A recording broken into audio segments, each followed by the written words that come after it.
headlines, sorting through the media bias, exposing the propaganda, and challenging you to use your brain. It's time to tap into the truth. Yes, that's right, ladies and gentlemen. It is indeed time to tap into the truth. Welcome to today's podcast. Hope you are having a fantastic day, no matter where you are and whatever you may be doing. With you as always, this is your ever so humble host. Yes, that's right, Tim Tapp, coming to you live from historic Roane County, Tennessee. Wanted to take a look at just some general themes in the news as opposed to specific topics, although we'll look at some headlines. But before we get into any of that, would like to give a special thanks to Miss Brenda Leonard, who was on Tap Into the Truth over at the Blog Talk version of the show. She spent an hour with us talking about her campaign.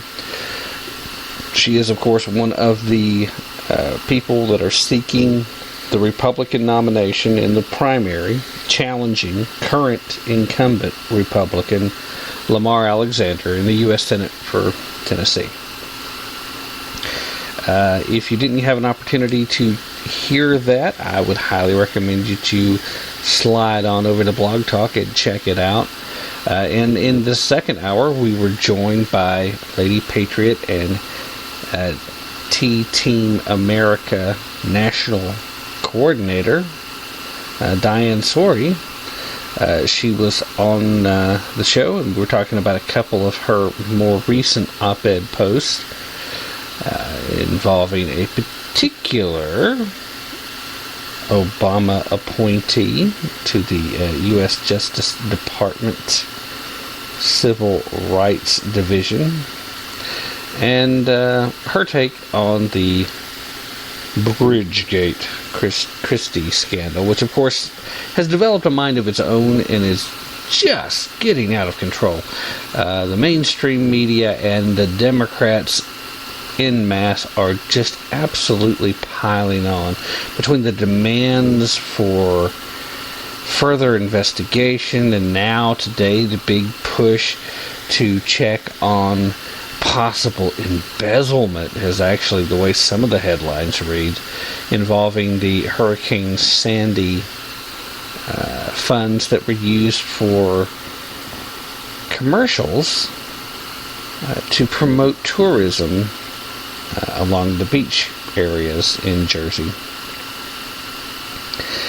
Now, of course, the Christie camp and the aides and the whole nine immediately react to this by saying, hey, but the Obama folks were on board with this and they were down with it and it was okay, blah, blah, blah. That doesn't matter. It really doesn't. And even if it's 100% true, it doesn't matter. Because the truth of the matter is, as far as those particular ads were concerned, there were cheaper possibilities to take when you still spent higher dollar amounts to take the ads that they did because they featured Chris Christie and his family. And that raised the eyebrows of certain Democratic politicians within the state anyway. They wanted an investigation even then because these ads were being run in advance of the election, or in this case the re-election that Chris Christie eventually won, although it never really seemed like there was much of a challenge to that. Best efforts of the Democratic candidate. Chris Christie is a strong, tough kind of take charge guy. He's still a bit of a rhino as far as I'm concerned. I don't care for his policies on gun control, and I don't care for his policies on, well, amnesty, the best way to put it. He has enacted New Jersey's own version of the DREAM Act, and, you know, I get the arguments for the kids that were drug along, that didn't get a voice, and whether or not they were going to come here. And, we've even discussed here about the young man in California that, even though technically at the moment he is still listed as an illegal alien, doesn't have a legal status here in this country, has been given the legal right to practice law in California. There are exceptions to every rule. Generally speaking, you need to be here legally before you get to have any of the benefits that living here and working here can bring. That is a general black and white statement that most folks would just take at face value and would either agree with or would run and wail against, one or the other, depending on what your standpoint on the issue is. But when you look deeper at the situation, this kid was one of those children. He was brought here by his parent, didn't have a say in the matter. Since being here, he's worked hard in school. He has been trying, before he was legally able to do it on his own, to get legal standing for himself because he wanted to attend college and he wanted to become a lawyer. And then once he became 18, he started pushing on his own even harder. And it's a case of the bureaucracy not doing their part to help this kid get a legal status because he wants to become a citizen. And he wants to be a productive member of the American society. So in a case like that, the only reason the kid hasn't already become a citizen is the bureaucracy taking its time and dragging its feet and showing why so many people cross the border illegally and don't bother standing in line because the line is too freaking long anyway. Now, if you want to focus on immigration reform, then yeah, there are probably a few places that you could look at. Not the least of which would be shortening the amount of time necessary to become a citizen. If somebody's coming in and they show a genuine interest and they're working hard and they're busting their backside to try and get to that level, why aren't we doing more to help them become a citizen? My biggest problem with illegals are the ones that have no interest whatsoever in actually becoming citizens. They're just here to make some money, try to send some money back to wherever their place of origin may be, whether it's Mexico, Guatemala, wherever. It doesn't matter. All that is not only irrelevant, but it's just a side issue. If people want to become Americans, I open my arms to that because I would love for the entire world to become Americans. Because to be an American means to love America. There are people that are elected officials in this country that do not love this country, and they have little to no business claiming their citizenship. There's even a few of them where their citizenship is still in question in some corners. Not naming any names, Barack Obama. But as we move forward, part of the reason why this connects is because today's issue really kind of looks at family values. There are a ton of reasons why people continue to overlook this onward degradation of our basic moral compass. It has a lot to do with the focal points that the political left continues to push, that there should be no judgment, that society should be simply a matter of everyone accepting everyone else's crazy, wild, and whatever ideas that come along. There's no judgment. You're free to be you. It's okay to be transgender. It's okay to be a pedophile. It's okay to be whatever you might randomly be. And of course, there's no point and no reason for us to be concerned about any of that. Because it's not any of our business. And you know what? To a certain degree, that's true. If you want to take the case in point of pedophilia and the big push now to have it labeled as a sexual orientation, thereby suddenly now taking it from the realm of criminal behavior and psychological issue to a protected class, there's something very wrong there. But for the rest of the issues, yeah, so much of this stuff, your business is your business. I don't need to know it. I don't want to know it. And as long as you keep it to yourself, I'm not going to come looking for it.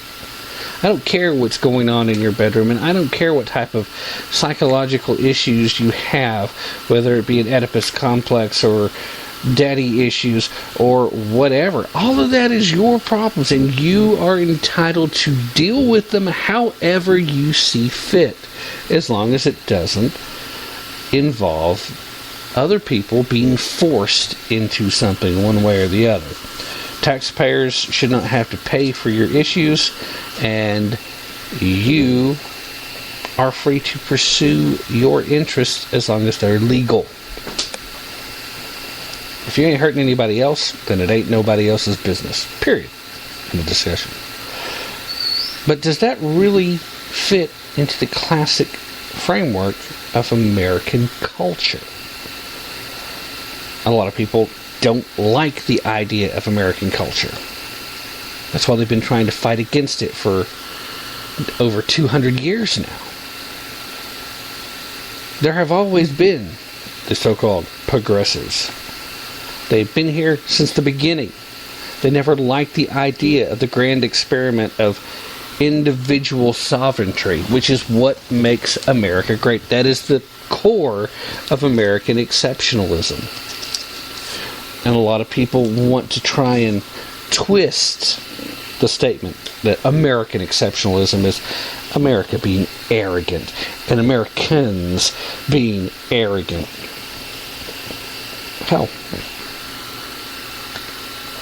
in the early days of the campaigning and even in the early days of the first term of the presidency, even the occupier himself was going around in European countries saying, there have been times that America has been arrogant.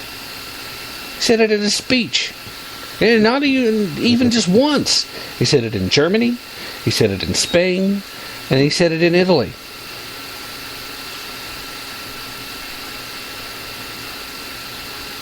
How is it that he gets away with that? Of course, I'd also ask the question, how is it that he gets away with having the American flags in all federal buildings flown at half-mast for drugged-out pop singer Whitney Houston and for, at one time, radical, obviously communist-leaning, if not outright communist, although he never came out and admitted that he was. Many of his programs and ideologies and revolutionary fights were obviously communist. Mr. Nelson Mandela. But then he refuses to have American flags flown at half-staff for, I don't know, let's say just a few examples. Former British Prime Minister Margaret Thatcher. American hero, former Navy SEAL Chris Kyle. And hey, how about former Israeli Prime Minister Ariel Sharon? And not only is he not having American flags flown at half-mast, which I don't have a problem with non-Americans not being honored with the half-staff flag. I think that is an honor that should be reserved for Americans. But if you're going to start doing this for non-Americans like you did in Mandela's case, then you have to show honor and respect at least to American allies. You have to. Otherwise, what's the point? And let's face fact, if as much as I liked hearing Whitney Houston songs, especially in the early days before she got too cracked out and got too twisted up with Bobby Brown. And, I like Bobby Brown as a musician, too. I hate that things turned out for both of them the way that they did. But what did Whitney Houston do to deserve American flags to be flown at half-mast? Seriously. At any rate, these are some of the questions we'll be pondering. And like I said, it's general ideas. I'm going to take a quick break right now, and once we get back from the break, we're going to take a look at some specific headlines that still kind of tie into the main theme, and then we will go from there. So, stay with us. We'll be right back.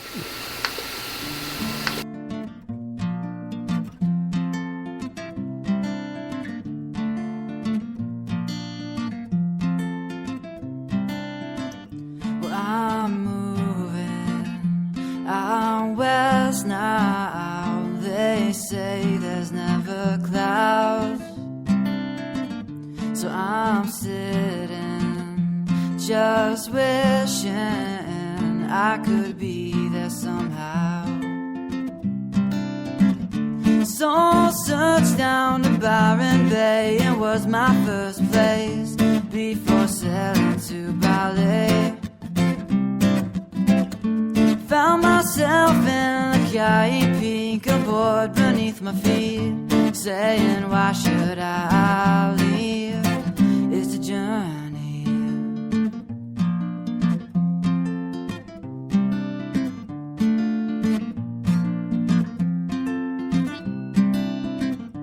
We drove out, fought breakdowns to make us who we are now. We're at peace with how we live. Pipe dream, baby, got me down. So silent, this plane flies where it lands. I begin my life. Pack some shoes and an extra line, 'cause I know I'll walk it this time. We'll go down, follow me, I'm set around how the world runs, but we do it pushing love, got no home now. Well, we try and live without, just keep flowing, going town to town. So searched down to Byron Bay, it was my first place before sailing to ballet. Found myself in the Cayenne Peak, a board beneath my feet, saying, why should I leave? It's a journey. Alright, ladies and gentlemen, we are back. Thanks for staying with us. Quick reminder, the music that you hear here is offered, spelled differently, so they're different words, but it still doesn't sound right, does it? Anyway, I digress. All the music here played during the breaks and for bumper purposes, I have available through a service called Magnitude. The reason I mention that is because it is licensed. I pay for the service. The musicians make sure that they get their royalties for the use. It's kind of an awesome service. Awesome because these folks work with independent artists, folks that are not aided by a record label, major or otherwise.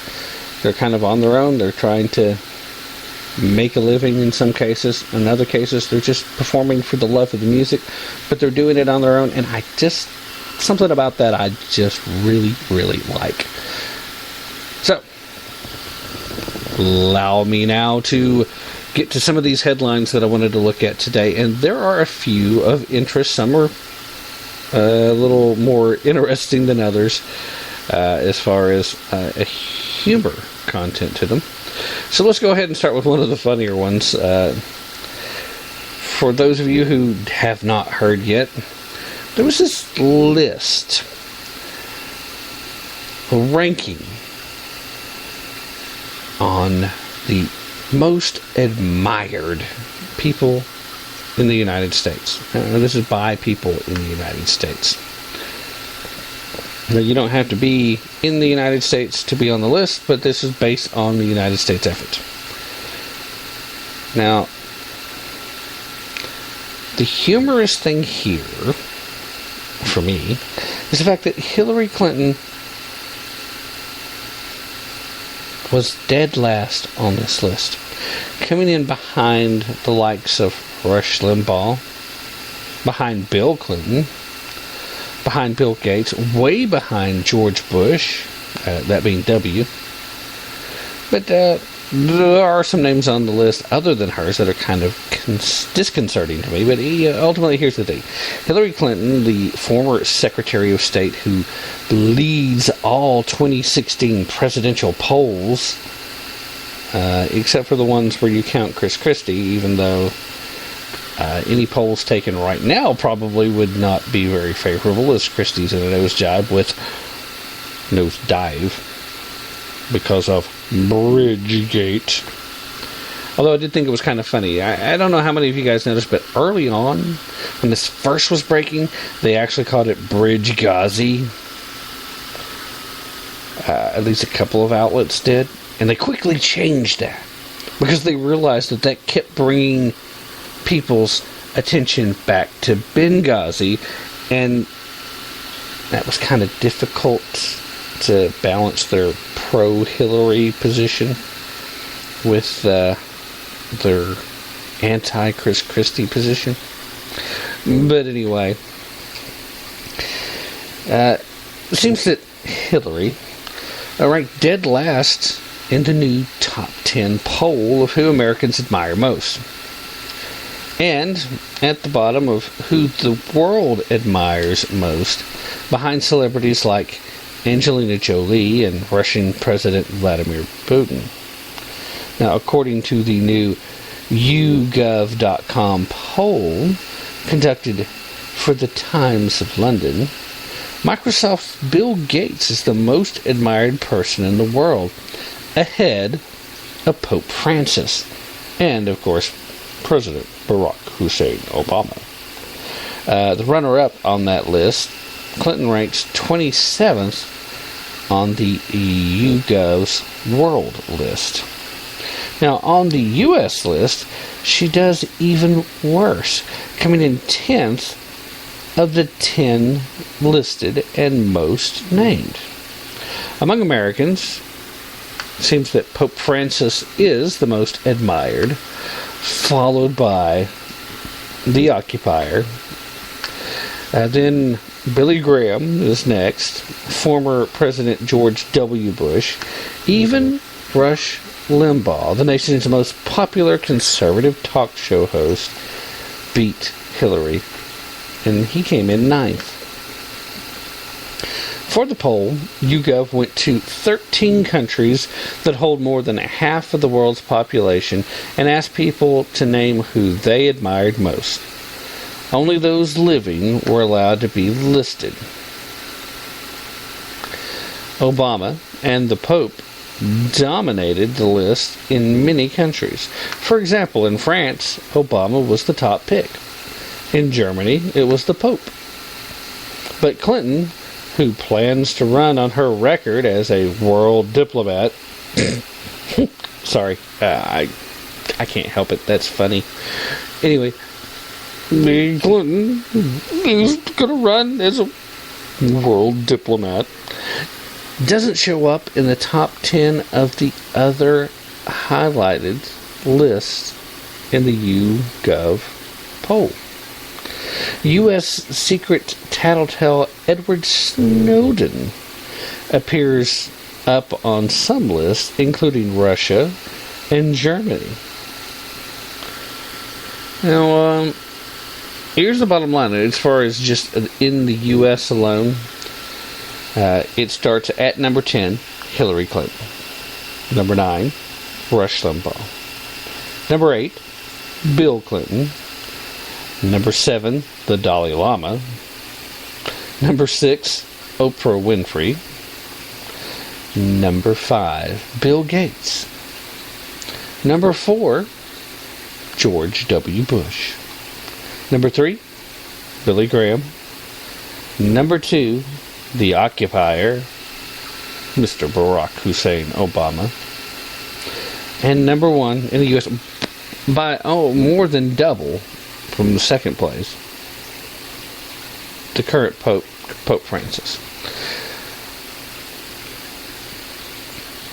This is humorous on two fronts. It's humorous to me because this woman who thinks she can run as a diplomat after the whole Benghazi thing comes in not only behind her husband and former president Bill Clinton, but she comes in way behind the likes of Oprah Winfrey and George W. Bush.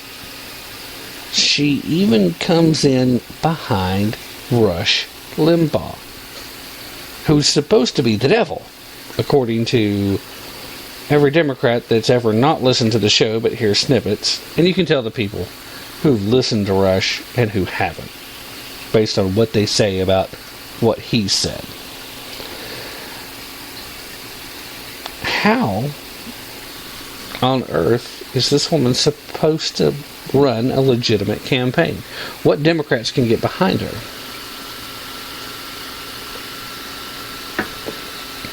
But it's also funny to me on a second level, and that is looking at the fact that Barack Obama is on this list, and looking at the fact that Oprah Winfrey and the Dalai Lama and that both Bill and Hillary Clintons are on this list, I can't help but wonder exactly who the heck they were polling. Who responded to this? Now, anybody out there who maybe isn't aware of YouGov.com, I recommend you check it out. I actually participate in a lot of polls over there myself. It's kind of a neat little site, and they deal with everything from entertainment to politics to blah blah blah, yakety smackety. So as far as that goes, it's kind of a cool site. But there is also a heavy liberal bias in the membership there. So it's not all that surprising that you'd see this. And had this poll taken place a little bit sooner, because, you know, the Pope came out over the weekend flat out saying that abortion is wrong, showing that he's not quite as progressive as a lot of the folks on the political left here in the States were trying to convince themselves. So had he done that a little bit sooner, or this poll was conducted, say, next week instead of this week, or this past week, then you might not have seen Pope Francis quite so far in the lead. I am very troubled by the fact that Billy Graham was beaten by Barack Obama. That bothers me just a little bit. But these other names really aren't that surprising to be on the list. I just find it an interesting little window into people's minds. And this kind of goes back, why do we see Pope Francis? Why do we see Billy Graham? Why do we see Rush Limbaugh on this poll? And I think the idea of some type of moral compass is something that Americans are craving. We don't have enough of it, and it's almost to the point where it's even non-PC to talk about any level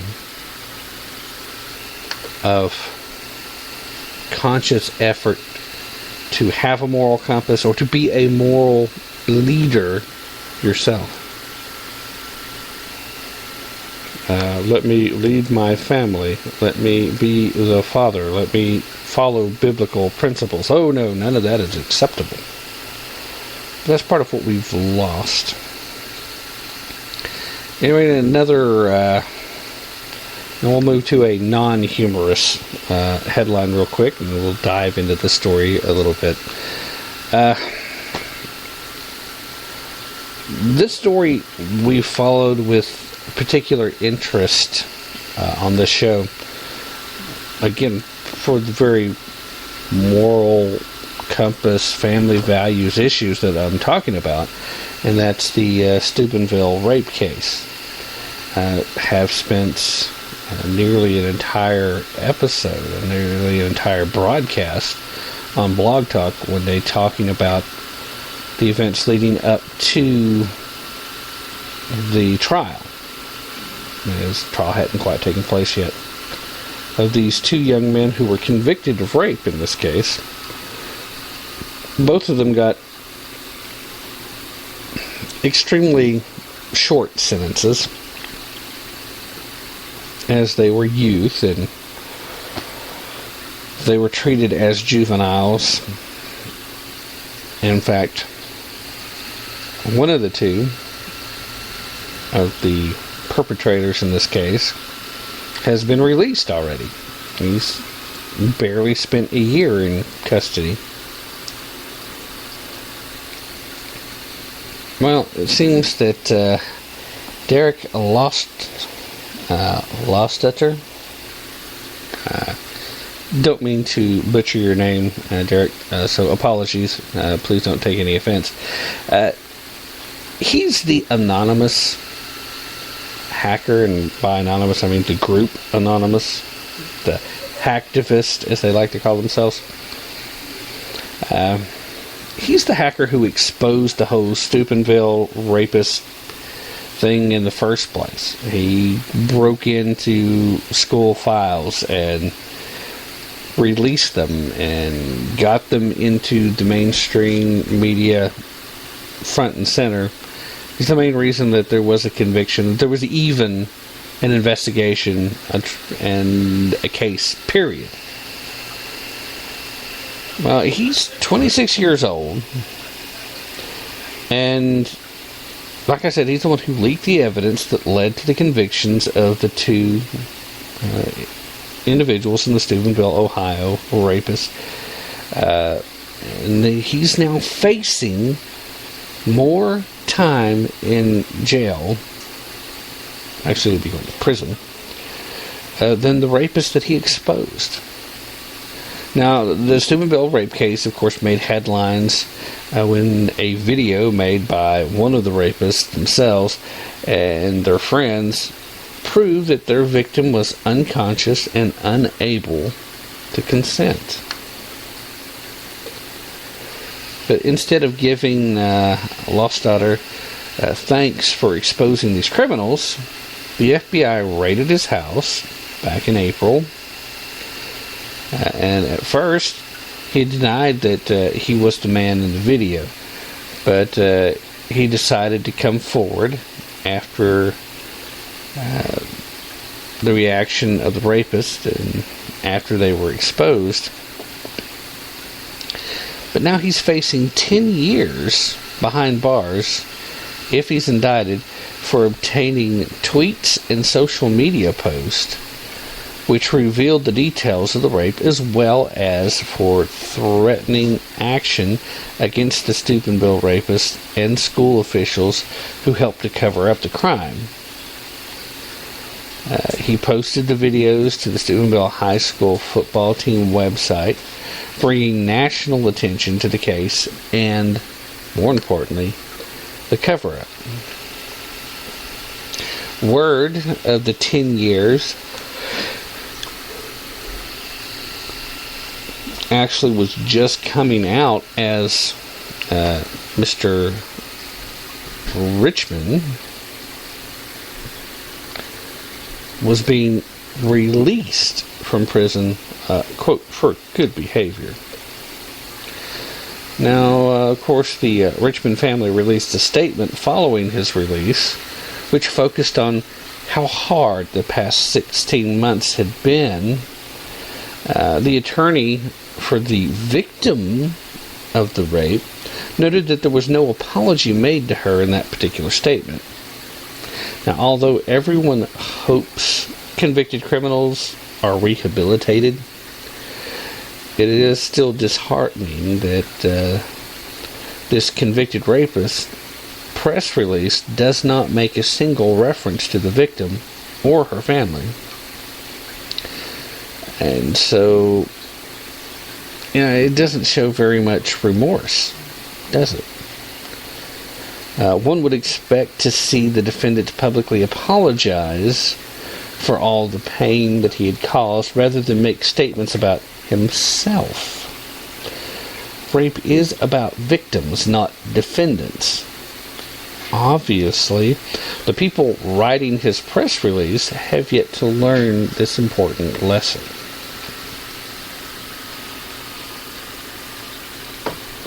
Now, there's no doubt that this story is nowhere near being over. And the one reason why I spent so much time talking about this show, this case in the past, is because one of the news magazine shows, I forget which one it was now, I think it was 2020 on ABC, but I remember seeing their little special documentation before the ending of the trial, and they of course had conducted interviews with both of the defendants in this case.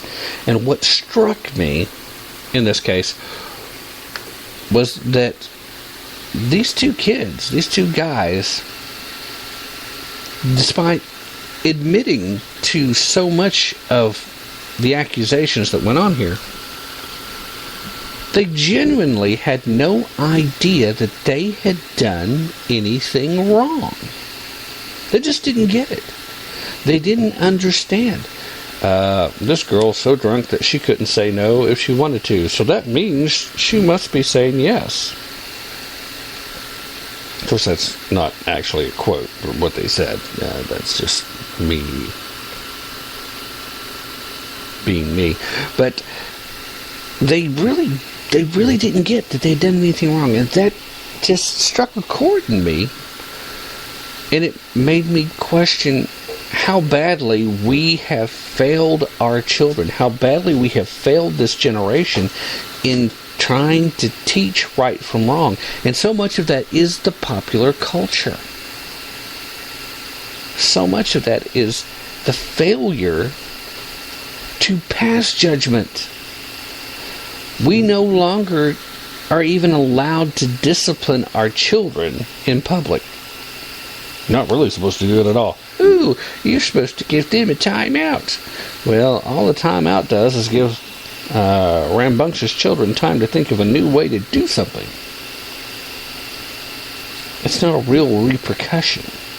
Now, that doesn't mean there isn't a time and place, and that there are situations when timeouts are appropriate. But there's also occasions where good old-fashioned corporal punishment is appropriate too. Oh no, the mean old man just said beat your kids. No, I didn't say beat them. I said discipline them. And sometimes it's important that a lesson be driven home in a way that goes beyond words. Now, if that sounds cruel, if that sounds unusual, if that sounds terrible, get over it. What's most ridiculous in this case is you have two young men who have scarred a young woman for life and affected the life of her family in this community as well. And both of them will be spending less time in jail than the man that helped uncover the crime. Now, make no mistake about it, I do not care for Anonymous. I don't like their methods, I don't like their techniques, I don't like what they stand for on the forefront of breaking into people's private stuff. But there is no justice in this man spending 10 years in jail for committing the crime of uncovering a crime. I do hope that whatever judge hears this case and is involved in the sentencing not only takes the time to apply some common sense here, but maybe even goes so far as to make sure that the crimes he's charged with are met with some leniency and get the low end of those punishments because of the very nature of what he did with the information that he got. If that's not what happens in this case, then I'm sorry, there's just not much hope left for this country. I think we're approaching a point of critical mass soon anyway, as is evidenced by this next story, which is kind of humorous, actually. It's very sad, and it's very angering, but it's kind of funny at the same time. It's just not easy being a pimp. Pimping ain't easy. Especially if you're a pimp in Oregon and you had no idea how dangerous a pair of Nikes actually could be. If you haven't already heard this story, and you may not have at this point, I've heard a few folks talk about it today. I came across it early today before I heard anybody else talk about it, but this one's on a lot of people's radar, so you may have already heard it. If not, hang on. If you have, bear with me. I'll kind of shoot through it quickly. But according to USA Today, this guy named Sergio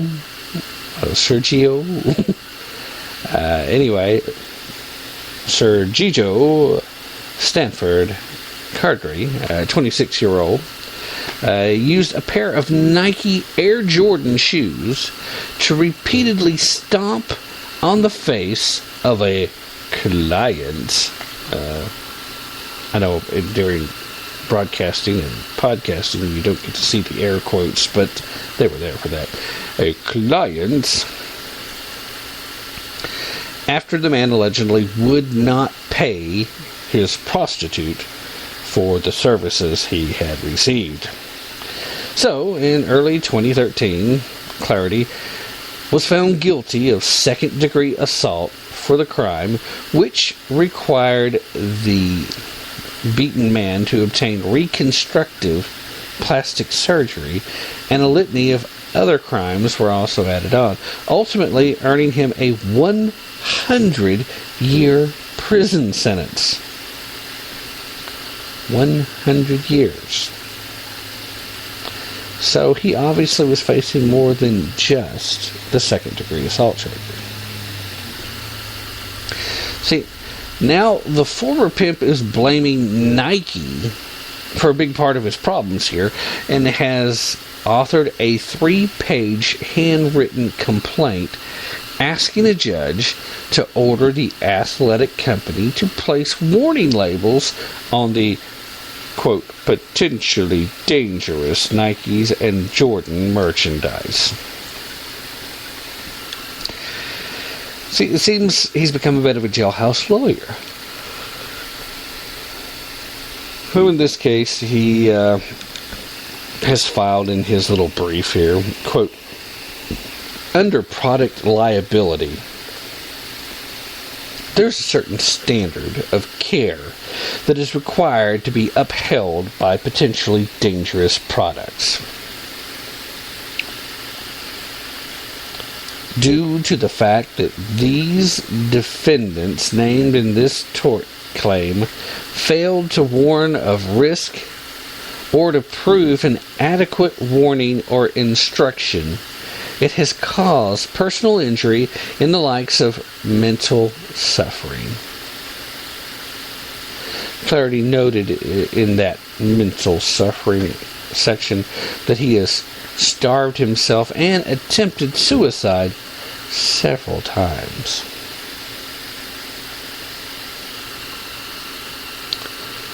The lawsuit he's filing, he's asking for $100 million. And no, this isn't the punchline from an Austin Powers movie. He really has asked for $100 million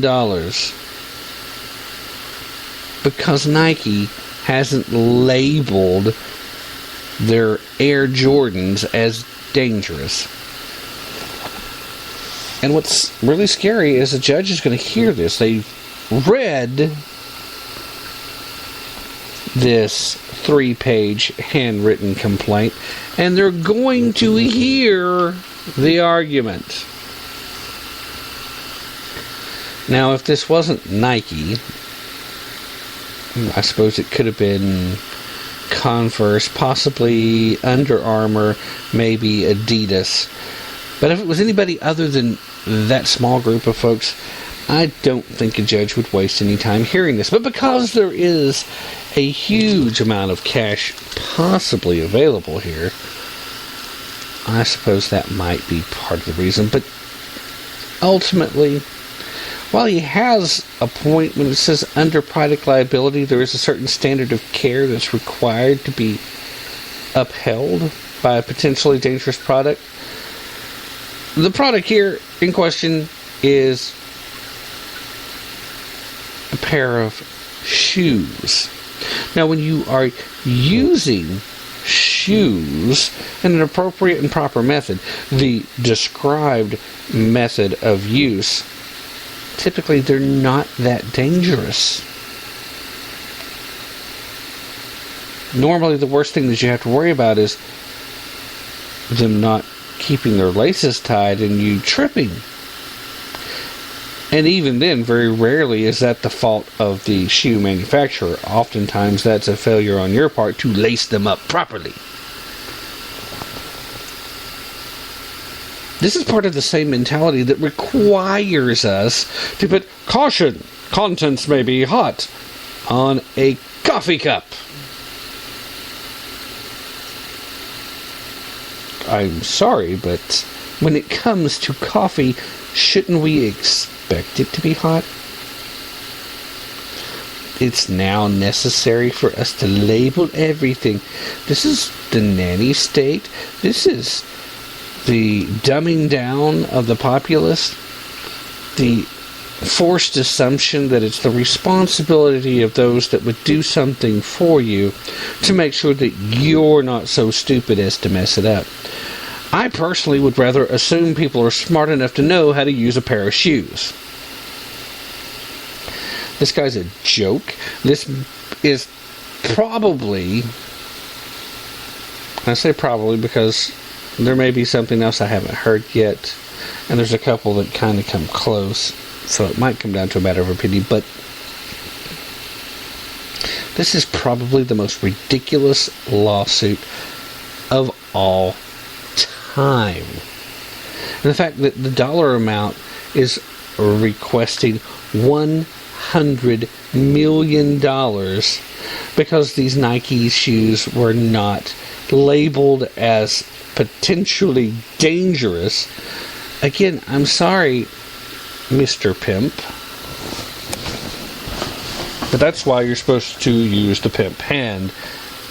And typically, you're not supposed to wear Nikes either. When you're out doing your pimping, you should be wearing some Gore-Tex. Use the steel tip. It's more effective, and you probably wouldn't have had to worry about reconstructive surgery because the guy would have probably died. In which case, instead of 100 years, you'd probably only be facing about 25 years, and you'd be out in 10 for good behavior. Tell me how messed up that is. But unfortunately, that's the legal system we're dealing with these days. And how does this tie back into family values? Well, because the man's a pimp. Somewhere along the lines, there was no instilling of traditional family values.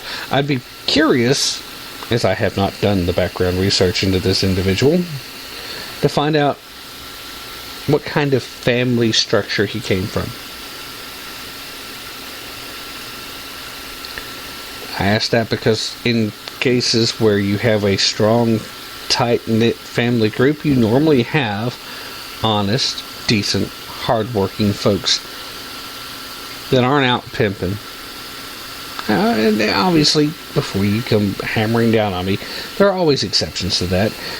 Not every good kid comes from a good family, and not every bad kid comes from a broken home. We know this. I'm not trying to overgeneralize, but I'm making the argument here that traditional family values has its role in stopping this kind of behavior. Period. So, there you go. It's ridiculous in so much as that this case is moving forward.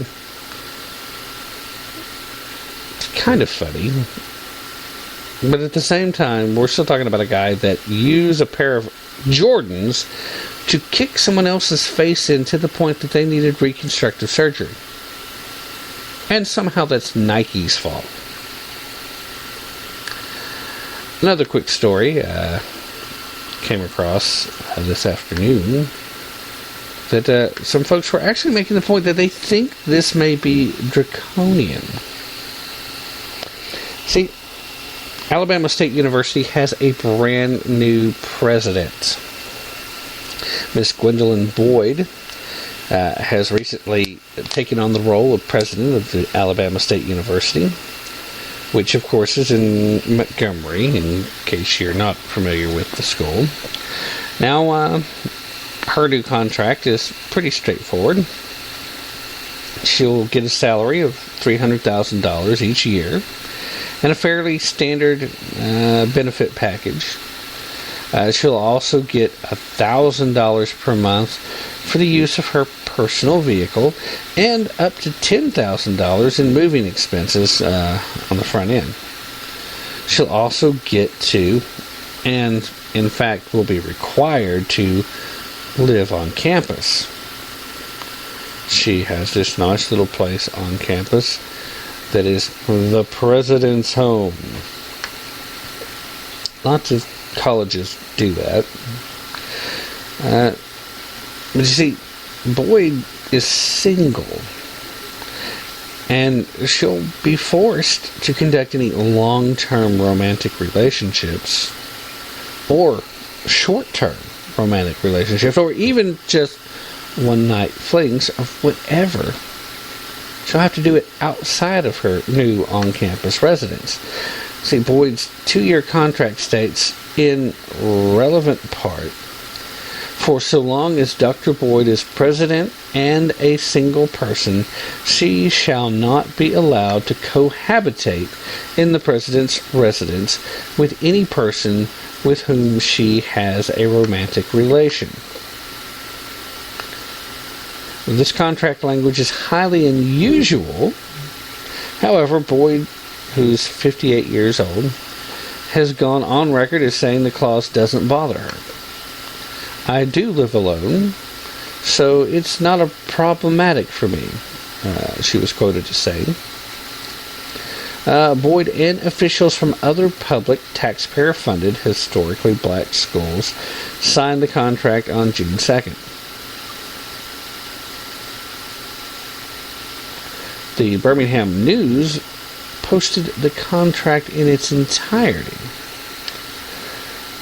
Not that I'm going to go through that line by line or bore you with it, but Alabama Governor Robert Bentley showed up for the unanimous vote by Alabama State's Board of Trustees.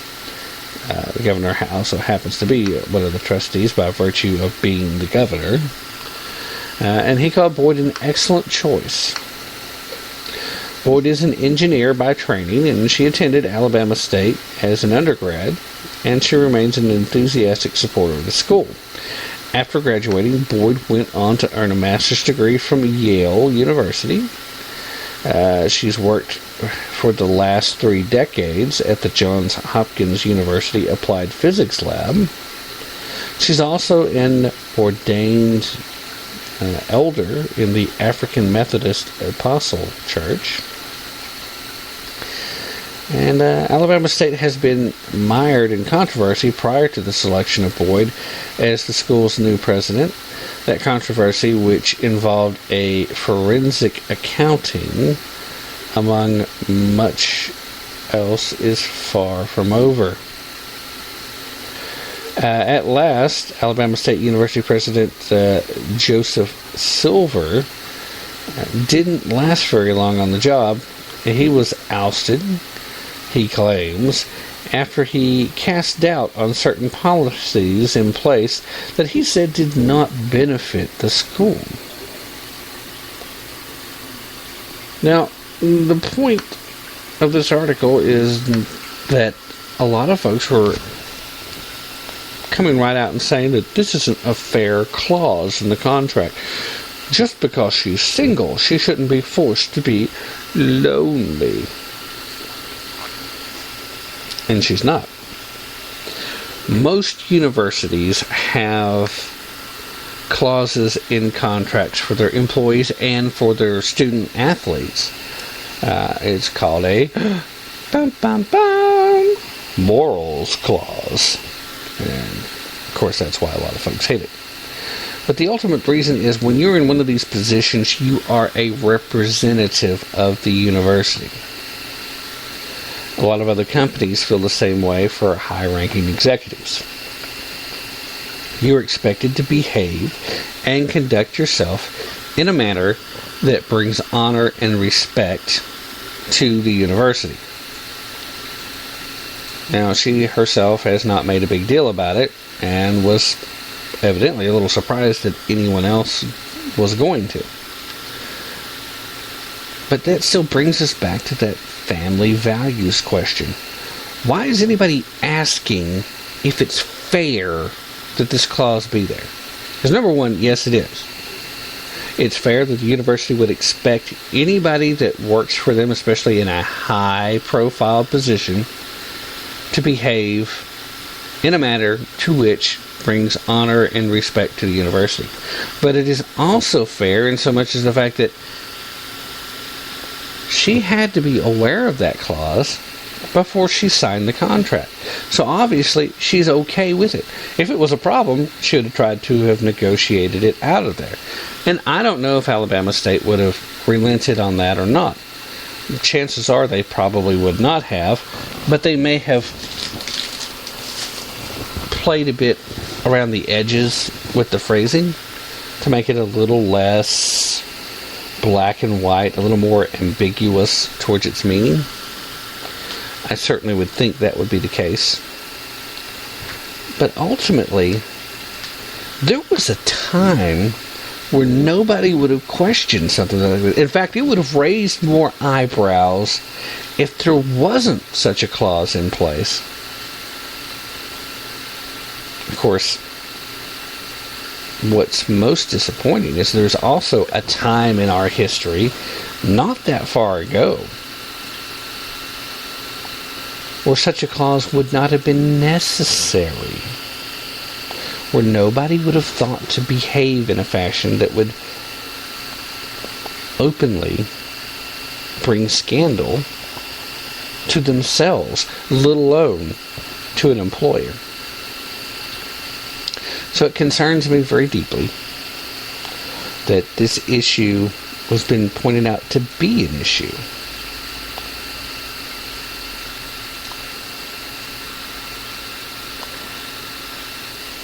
Going to take a quick break, and then we'll be right back. We will continue right along, so please stay with us.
Tap into the truth. Check us out at tapintothetruth.com for our latest blog post and for links to all of our past broadcasts. Don't forget to like us on Facebook and to follow us on Twitter. That's Tap Into the Truth, right here on Spreaker Radio.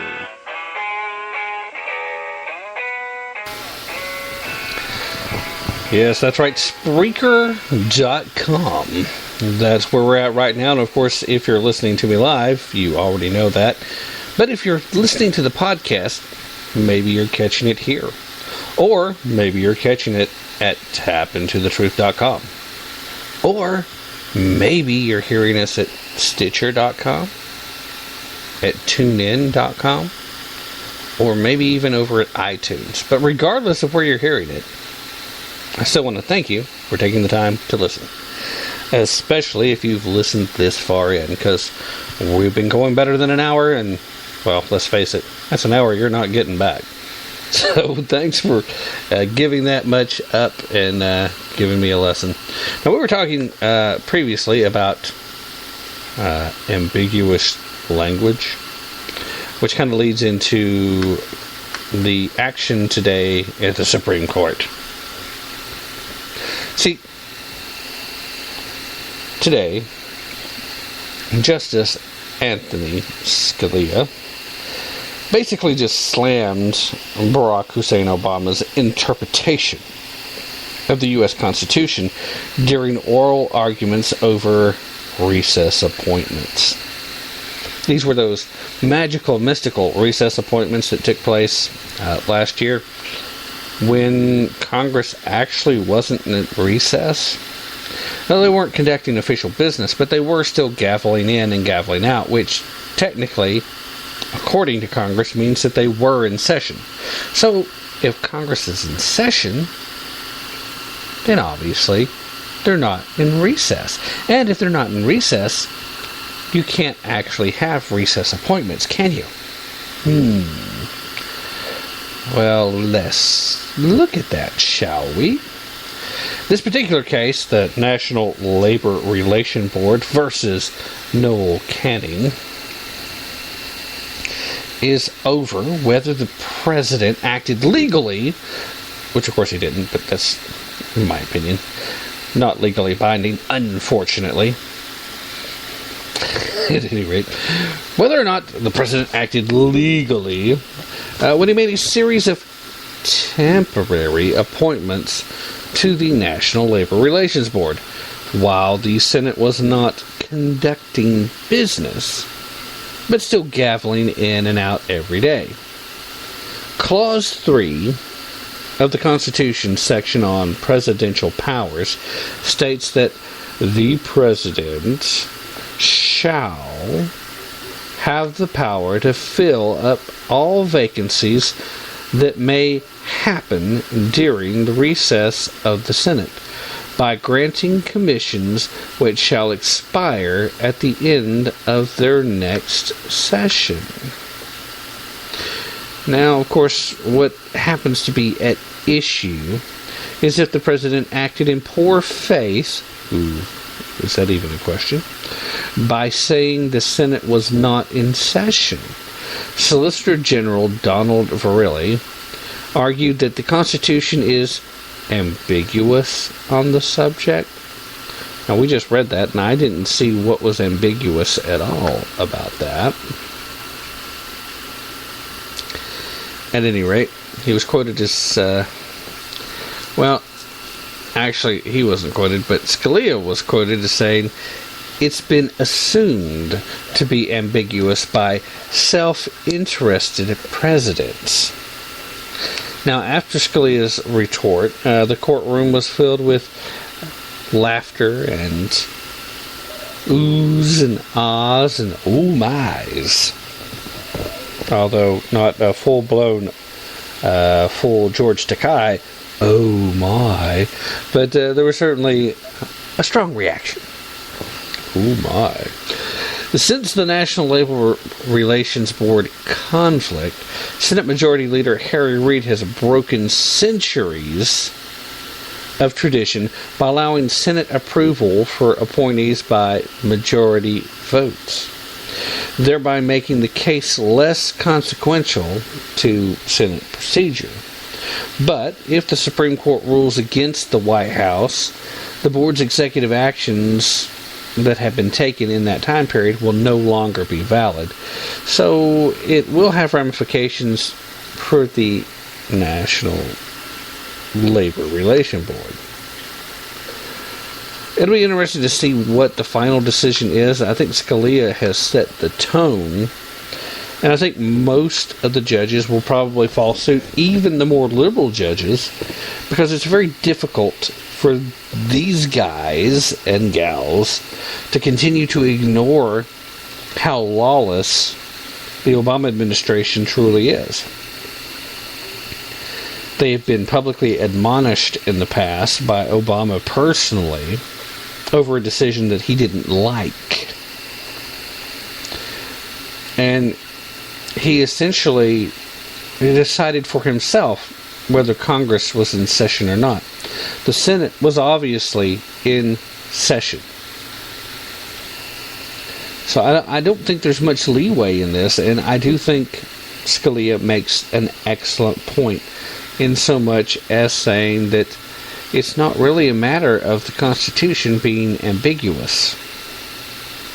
It's a case of a certain occupier of the White House hoping he can convince someone else that maybe it's ambiguous. That could be another momentum gainer for the Supreme Court stepping up and moving forward with stopping a lot of the continued destruction of the Constitution.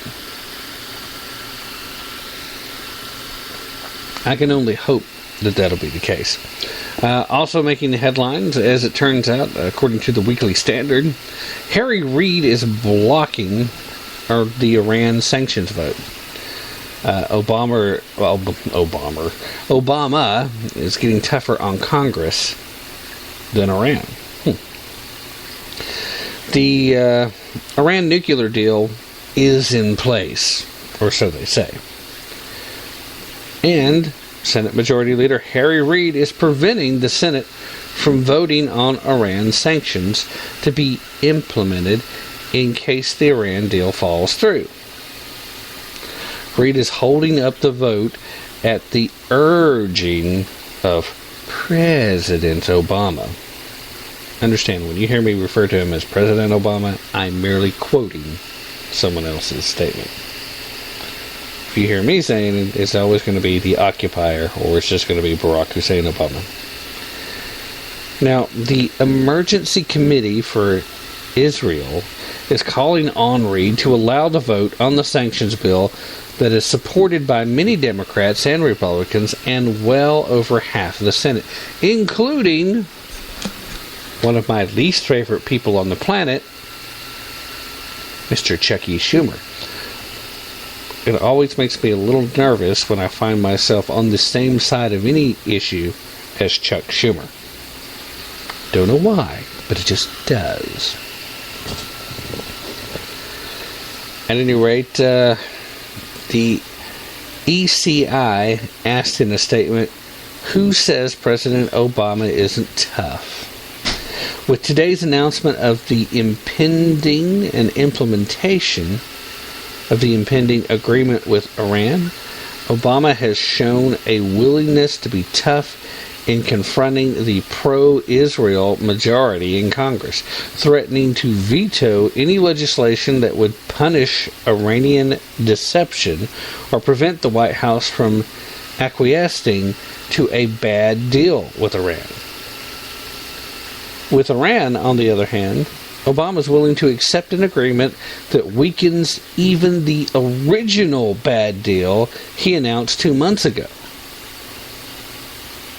It is a deal that guarantees a permanent Iranian nuclear weapons capability and grants new concessions by allowing Iran to continue developing ever more advanced centrifuges during the talks.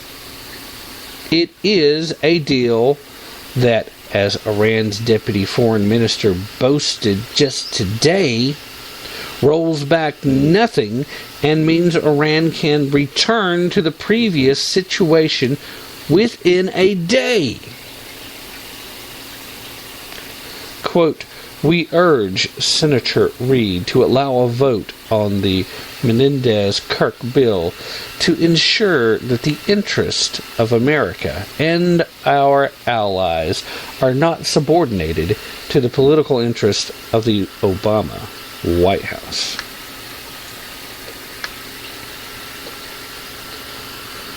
Now, what this really comes down to, because this is one of the few headlines that are worth talking about, it kind of slips outside of today's main focal point of family values, and that is Obama is determined, for whatever reason, to give Iran whatever it wants, and I don't understand what this is coming from. I mean, they seem to be on opposite sides of the whole Syrian issue not that long ago. He seemed to be firmly connected to Al-Qaeda and the Muslim Brotherhood, which is on the opposite side of Sharia as Iran, and I don't understand why we're seeing this situation pop up the way that it is. It doesn't make any sense. It's almost as if he doesn't understand the threat involved. And I find it hard to believe that he doesn't.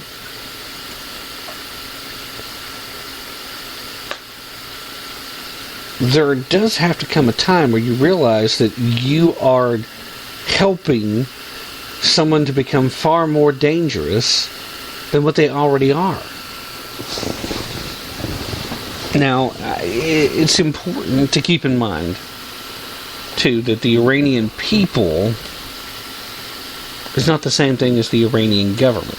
The Iranian government right now is on a collision course with nuclear weapons, which I have no doubt that, at least at the moment, they have every intention to use on Israel.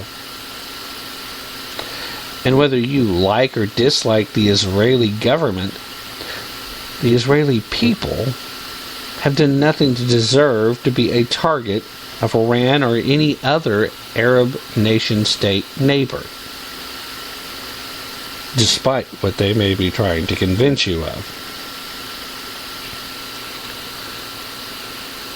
The United States is supposed to be an ally with Israel. And yes, diplomacy does demand that you give a little something and that you show some good faith. But that good faith also has to be demonstrated and reciprocated at some point. And to just give carte blanche to a group of people that have repetitively shown that their interest is to further their own weapons program, and now you're going to openly allow that as one of these terms, what's the point of having a deal if it's such a freaking horrible deal? Don't just agree to something for the sake of agreeing to something. What principle, what values are you standing on, Mr. Occupier, and Mr. Kerry, who also has to help create this deal? What principles are you standing on when you decide that this is an okay thing?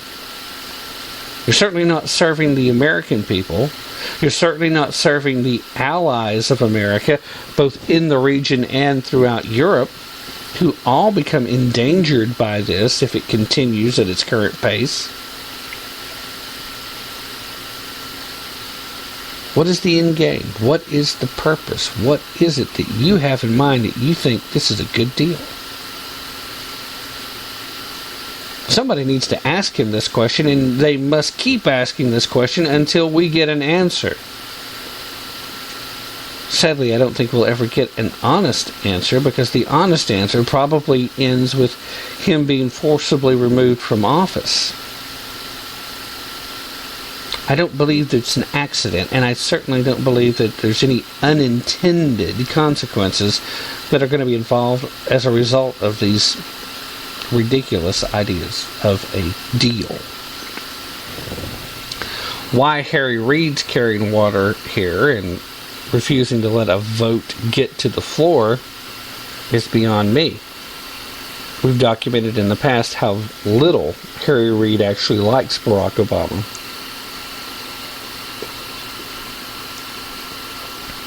In fact, based on a new book that came out today, Hillary Clinton's hit list, it seems that there are very few real power players and power brokers in the Democratic Party that care very much for either of the Obamas, Barack or Michelle.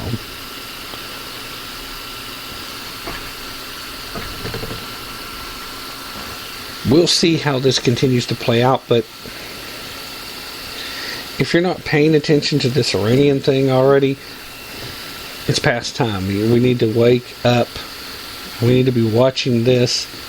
This is dangerous. This is worse than trying to get involved in the Syrian revolution. This is bad news, period. Going to shift gears now, and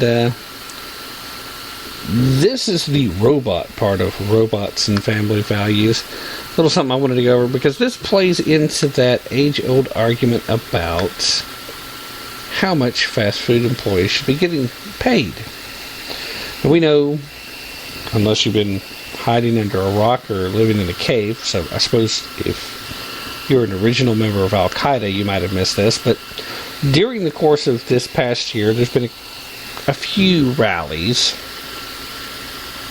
that was designed for quick service restaurant employees to go out and publicly demand to be paid $15 an hour. Yep, that's right. They honestly think that it's worth $15 an hour for them to flip a burger, or to ask if you'd like fries with that, or to punch some buttons into a computerized keyboard and take your money. Now, while I certainly would love to be able to have a company doing well enough that they would want to pay you $15 or more an hour to do those most basic and functionary minimum wage level type jobs, it's not very likely. But guess what? If you do keep pushing, and they do eventually raise the federal minimum wage law to that magical $10 an hour or higher, then you're going to see more and more stories like this one. This one actually coming out of San Francisco, California. A small business now has a robot that can make 360 gourmet hamburgers in an hour. But here's the deal.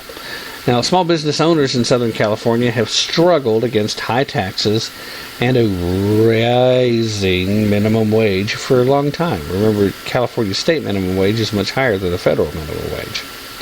But the new robotics startup company in San Francisco called Momentum Machines wants to soothe the burdens created by oppressive governments by designing a machine that will solve these problems. Now, according to Momentum Machines, making burgers costs U.S. Approximately $9 billion a year in wages in the United States alone. A machine like the burger robot could revolutionize the quick service fast food industry.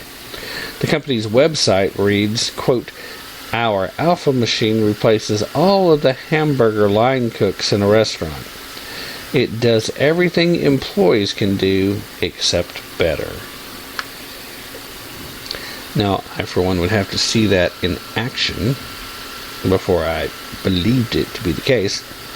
But, we still really are only a matter of time before we will have a fully functioning hamburger building robot. We already have robots capable of putting cars together. You would expect they would be able to put together a hamburger. But I digress. Now, don't go thinking that the makers of the burger machine are necessarily anti-worker. Their website reads, quote, "The issue of machines and job displacement has been around for centuries, and economists generally accept that technology like ours actually causes an increase in employment. The three factors that contribute to this are, 1, the company that makes the robots must hire new employees. 2, the restaurant that uses our robots can expand their frontiers of production, which requires hiring more people. And 3, the general public saves money on the reduced cost of our burgers. This saved money can then be spent on the rest of the economy. We take these issues very seriously, so please feel free to tell us how we can help with this transition." Now, here's a few flaws with this 3-point that they made. Number 1, the company that makes the robots must hire new employees. Yes, that is true. If they start selling a bunch of them, they probably will have to hire a few new ones, at least initially. But they're not going to be just hiring minimum wage positions. They're not going to be hiring line cooks from a McDonald's to help build these machines. Better job, better paying job, but also one that requires a higher education and better training, which is probably the only reason why you would still be working as a line cook at McDonald's past the age of 18 or 19. Now, number 2, the restaurant that uses our robots can expand their frontiers of production, which requires hiring more people. That's false. While, yes, they can expand their frontiers, so to speak, they won't need to hire more people to do that. They can just switch over some of the people they currently have. And depending on whether or not they're actually going to expand those frontiers, they may not need as many people as they currently have to meet the burger demand that would be required to meet the new frontier demand. So folks will probably be diminished regardless. Number 3, the general public saves money on the reduced cost of our burgers. Well, that's interesting in theory. It would be nice to think that the business's savings would be passed on in the price. But in a place like California, as a prime example, chances are, in fact, that reduced cost is going to go to help improve the bottom line, to help further pay those ridiculous taxes that are overwhelming and suffocating these businesses. So the argument there really is kind of weak. But at any rate, the automatic device will still require some humans to put the ingredients in. But once it's loaded, it can crank out up to 400 burgers an hour. The machine stamps the patties, puts on the toppings, cut fresh to order, and then bags the burgers. The company believes the device will pay for itself in just under a year. Momentum Machines is hiring for certain positions. Do you think they pay above minimum wage?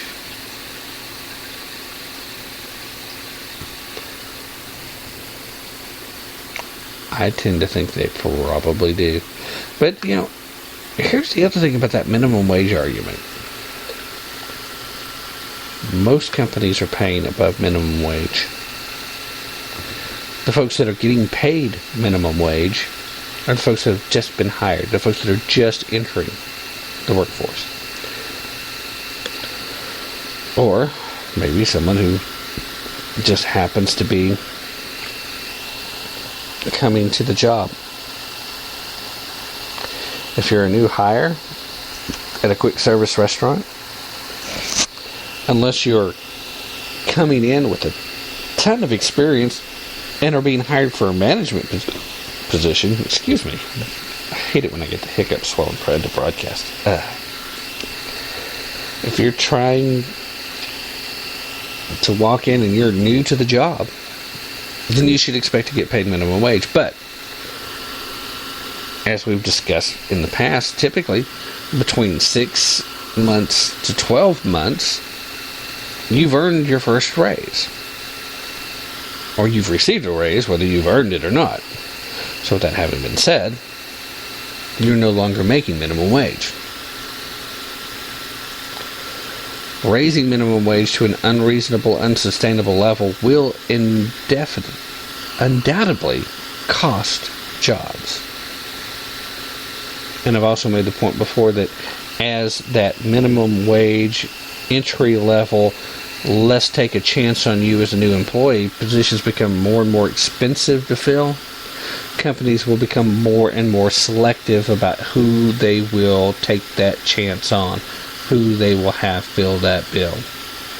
It's a dangerous precedent to set. And people need to know that you have to walk a fine line. I saw a thing today. Let me see if I can find it again. I had it pulled up today, and I actually ended up sharing it. It'll probably be easier to find it. I had it on Facebook, and I've spent it over on teapartycommunity.com. And I tried to put it up over at ladypatriotspace.com as well. And I don't remember if I was able to get it up on all of them or not. Give me just a second. Don't you hate it when people talk while they're trying to look something up on the computer? It's kind of a well-written explanation, though, and I think it makes the point very well. So let me see if I can find that for you real quick and go over it. As I said here, install. Blah, blah, blah. Stalling. Yes, this is high speed. Yeah, but here it is. It's the situation explained. The rich man, the poor man, and the politician. A tale of income inequality.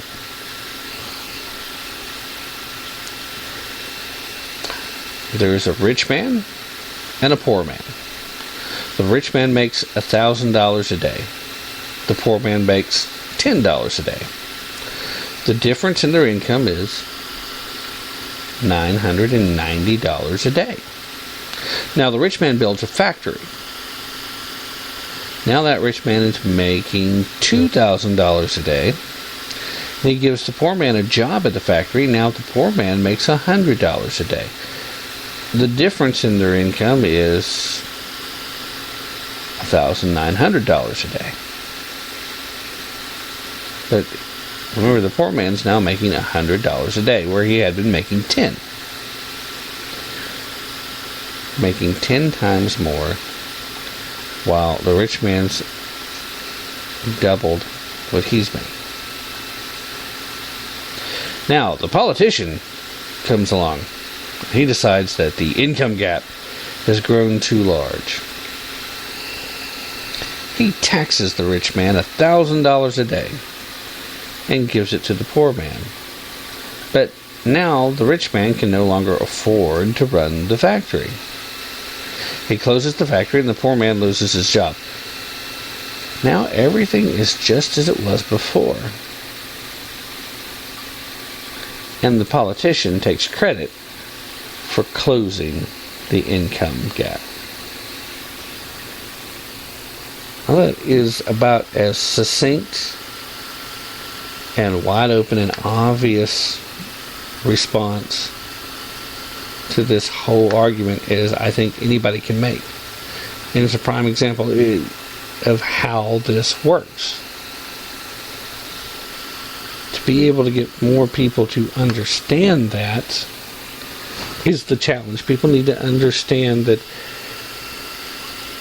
the rich are not the enemy. Unfortunately, more often than not, government is the enemy. So, if you want to keep pushing for $15 an hour for minimum wage, you're likely to, at some point, if you make enough noise and you push hard enough and you fight and fight and fight, to eventually get enough state legislators to give you what you're asking for. But that in turn will cause the closing of some businesses. That in turn will cause many of those jobs that are supposed to be part of the recovery that are being created. Not that I think that there's a whole lot of those. That will probably cause a lot of them to go away, and you will see more of these entry-level minimum wage jobs being done by things like the burger robot. And how does that affect your family values? Pretty negatively if your family cannot survive because you don't have an income. That being said, going to take another quick break right here, and when we get back, we're going to get back to the discussion of the main idea, the main theme, and that being family values. There was one other article I wanted to go over. Thought it was a really good article, and I think it helps to drive home the point. But in the meanwhile, we'll take this break, and then we'll be right back. Stay with us.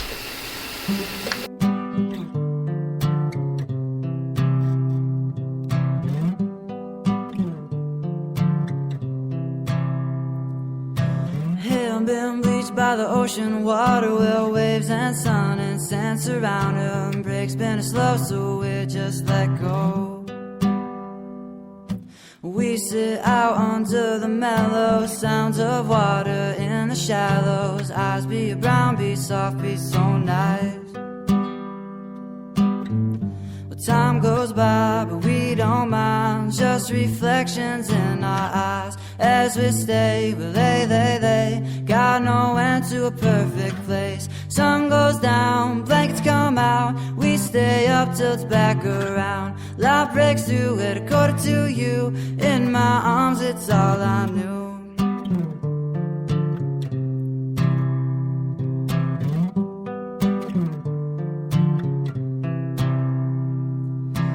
We sit out on a daily occasion with a new set of rules and a child temptation, contemplating life, then we laugh, we tried. This is where, well, we should be, miles from what they call big cities. Exist on a beach, welcome bare feet. A white sand beach and barrel 6 feet, or 8-frame waves kicked up by the reef.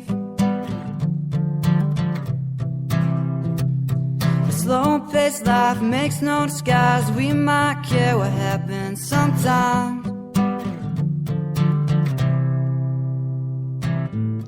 Time goes by, but we don't mind. Just reflections in our eyes as we stay. But they got no end to a perfect place. Sun goes down, blankets come out. We stay up till it's back around. Light breaks through at 1:45 you. In my arms, it's all I knew. All right, ladies and gentlemen, we are back. Thanks for staying with us. Like I said before the break, wanted to go ahead and look at one more article before we went generalizing in through the remainder of the show. And it's an article that caught my attention. I had actually kind of skimmed over it before and didn't really read it. Thomas Sowell wrote it. It is in Capitalism magazine. He posted it back in December, around the 26th of last year. Of course, I say last year, and in all honesty, that still was right about a month ago by today's date. And the title of it is Liberalism versus Blacks. Of course, Thomas Sowell, in case you aren't aware, happens to be a black American. So it's not like he's coming from this with no idea of what he's talking about. In fact, he is one of these folks that used to be a liberal and, as he puts it, wised up over time. I wanted to read the article because there's some really interesting points I think that we kind of hint around at a lot during our conversations in regards to the welfare state and the general promise that liberals put on this brave and bold face about how, we want to help you, but then the policies they enact that are supposed to be helpful become very destructive to family unit and therefore family values. So that's why it works with today's topic as well. At any rate, like I said, the title, Liberalism versus Blacks. There is no question that liberals do an impressive job of expressing concern for blacks. But do the intentions expressed in their words match the actual consequences of their deeds? San Francisco is a classic example of a city unexcelled in its liberalism. But the black population of San Francisco today is less than half of what it was back in 1970, even though the city's total population has grown. Severe restrictions on building housing in San Francisco has driven rents and home prices so high that blacks and other people with low or moderate incomes have been driven out of the city. The same thing has happened in a number of other California communities dominated by liberals. Liberals try to show their concern for the poor by raising the level of minimum wage laws. Yet they show no interest in hard evidence that minimum wage laws create disastrous levels of unemployment among young blacks in this country, as such laws created high unemployment rates among young people in general in European countries. The black family survived centuries of slavery and generations of Jim Crow, but it has disintegrated in the wake of the liberals' expansion of the welfare state. Most black children grew up in homes with two parents during all that time, but most grow up with only one parent today. Liberals have pushed affirmative action, supposedly for the benefit of blacks and other minorities.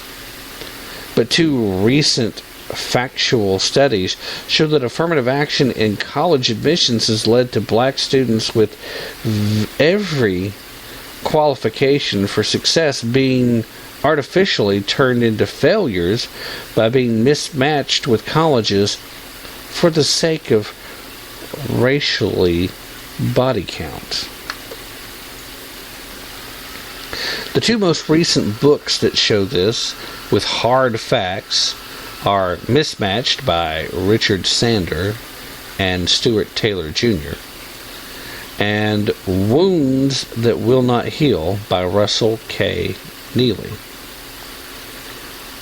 And in fact, another book, Affirmative Action Around the World, shows the same thing with different evidence.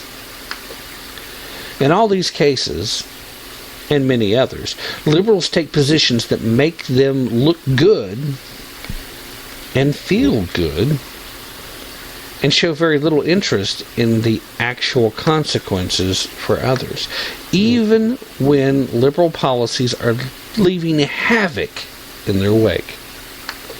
The current liberal crusades for more so-called gun control is more of the same. Factual studies over years, both in the United States and in other countries, repetitively show that gun control laws do not, in fact, reduce crimes committed with guns. Cities with some of the tightest gun control laws in the nation have murder rates far above the national average.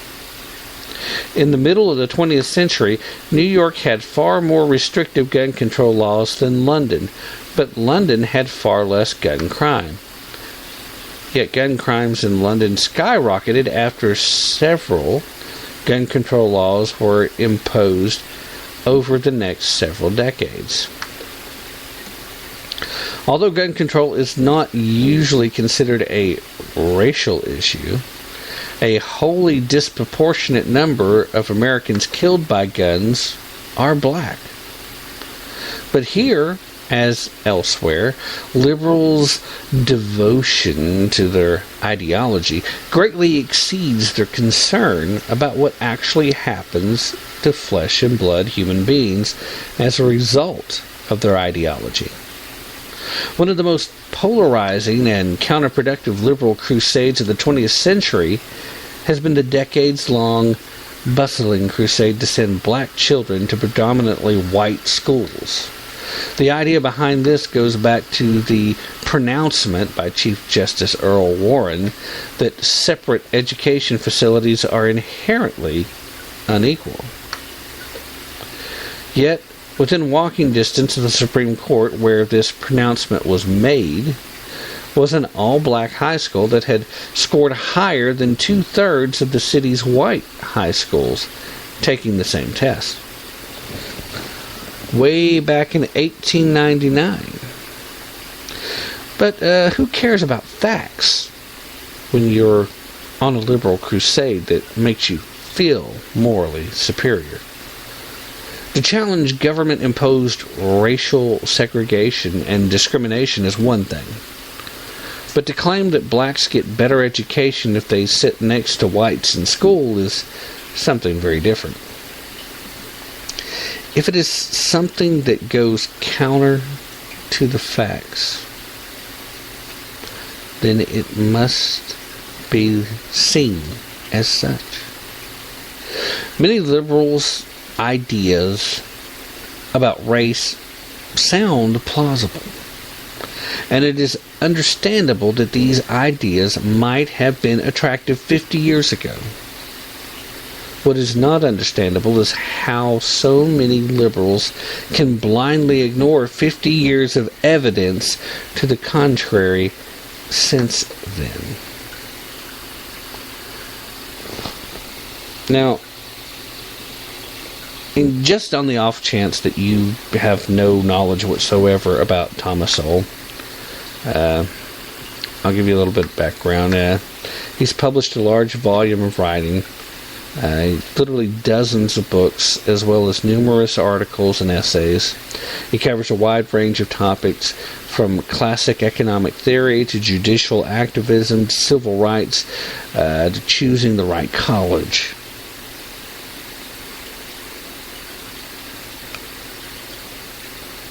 Thomas Sowell is celebrated in conservative circles for his ability to be extremely eloquent in expressing conservative ideas. He is a former liberal, but he himself said that he woke up to the threat and the dangers and the fact that it is a failed ideology that only works to kill the spirit and soul and enslave the bodies of those who blindly follow the ideology.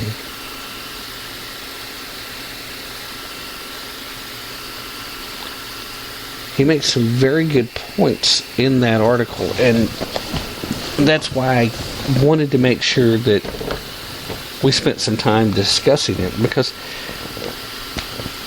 the one thing that really stood out to me more than anything else is when he talked about how black families had survived slavery and Jim Crow laws, but under the liberals' expansion of the welfare state, the family unit has disintegrated. And it hasn't been just black families that have felt that, but I don't think you see it more than you do in the black family.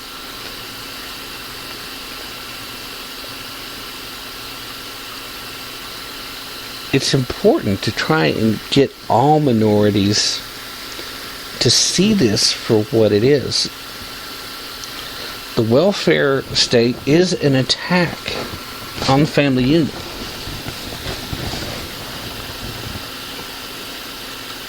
what the so-called progressives require of you, and they are not liberals, by the way. They cloak themselves in liberalism, and they try to use a lot of liberals, because honest to goodness, well-meaning liberals are people that they're honestly trying to be helpful. They think that they're doing the right thing. They are slightly misguided, but they're well-meaning. The so-called progressives, that's a different story. These people want to destroy the Constitution. They want to destroy individual sovereignty. They want to destroy individual personal liberties because they want to be in control. They want to be in charge, and the Constitution is an obstacle to that, and your free will and your desire to breathe free is an obstacle, and that must be crushed. The expansion of the welfare state has been designed since its inception to encourage laziness to the point that it then encourages the destruction of the family unit. What does it take to get more welfare benefits? Well, you need more children. And you know what? We can double your benefits package if a married couple on welfare were to get divorced. And you know, you don't have to leave. You can still live in the house. You can cohabitate. We don't have to know that you're still together, but just legally get a divorce.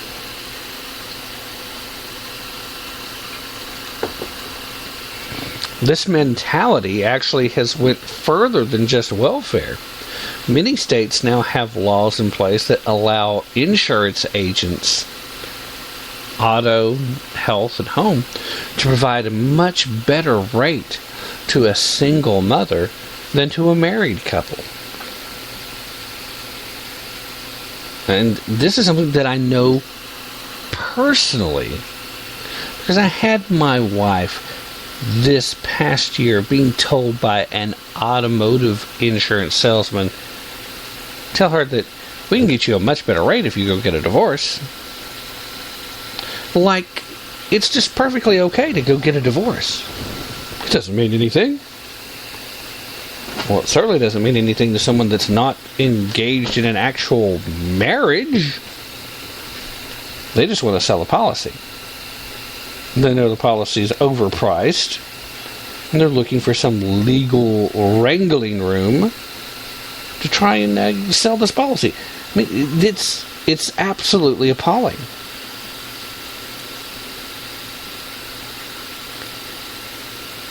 So, eventually what you have happen is a lot of people do break up the family that under normal circumstances would have been fine in order to try and maximize that benefit.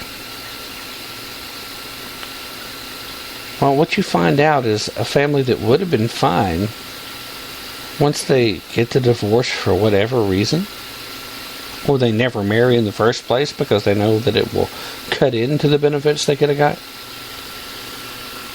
well, then there's just not that same level of commitment. And without that commitment, the couples don't stay together. So then you have children growing up without fathers.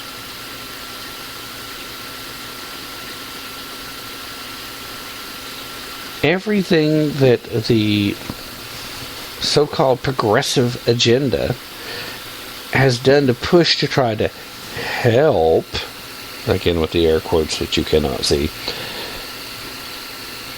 help these people, has done more to crush their souls and prevent them from having a sense of personal pride, having a sense of integrity, because it is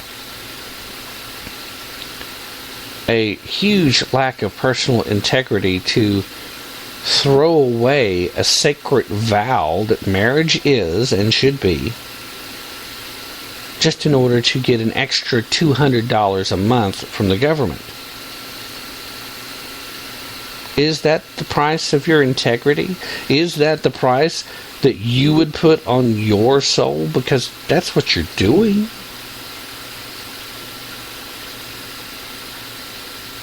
Is that money helpful? Well, certainly.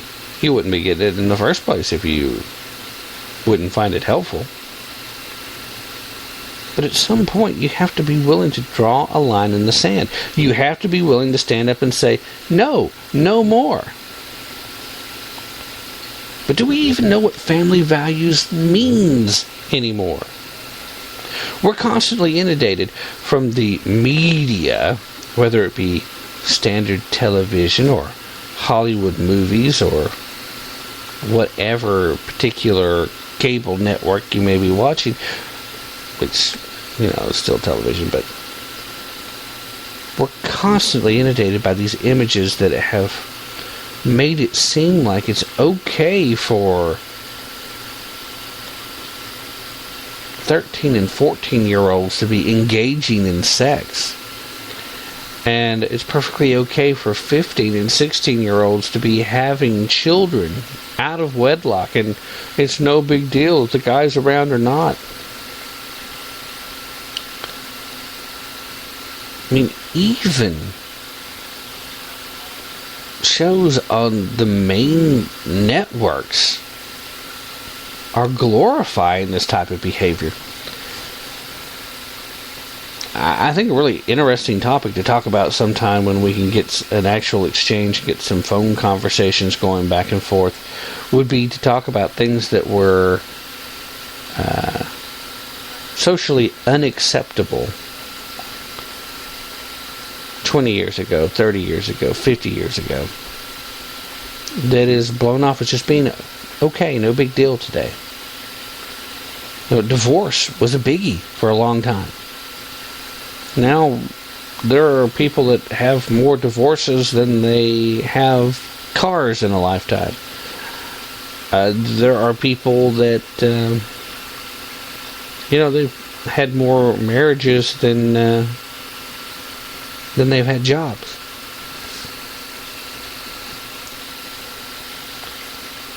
You never used to be able to get away with living together without being married. Now that's it's almost a joke if you don't live together before getting married. And you certainly, we need to find out how things are once we start cohabitating. You know what? And it's still different. So that's such a false argument. I don't know any of you guys out there that have actually lived together before getting married. If you're listening, tell the truth. It still was different once you got married than it was before. There's just something about that change in the mentality from when you still could just up and walk away at any point, which until you're married you can.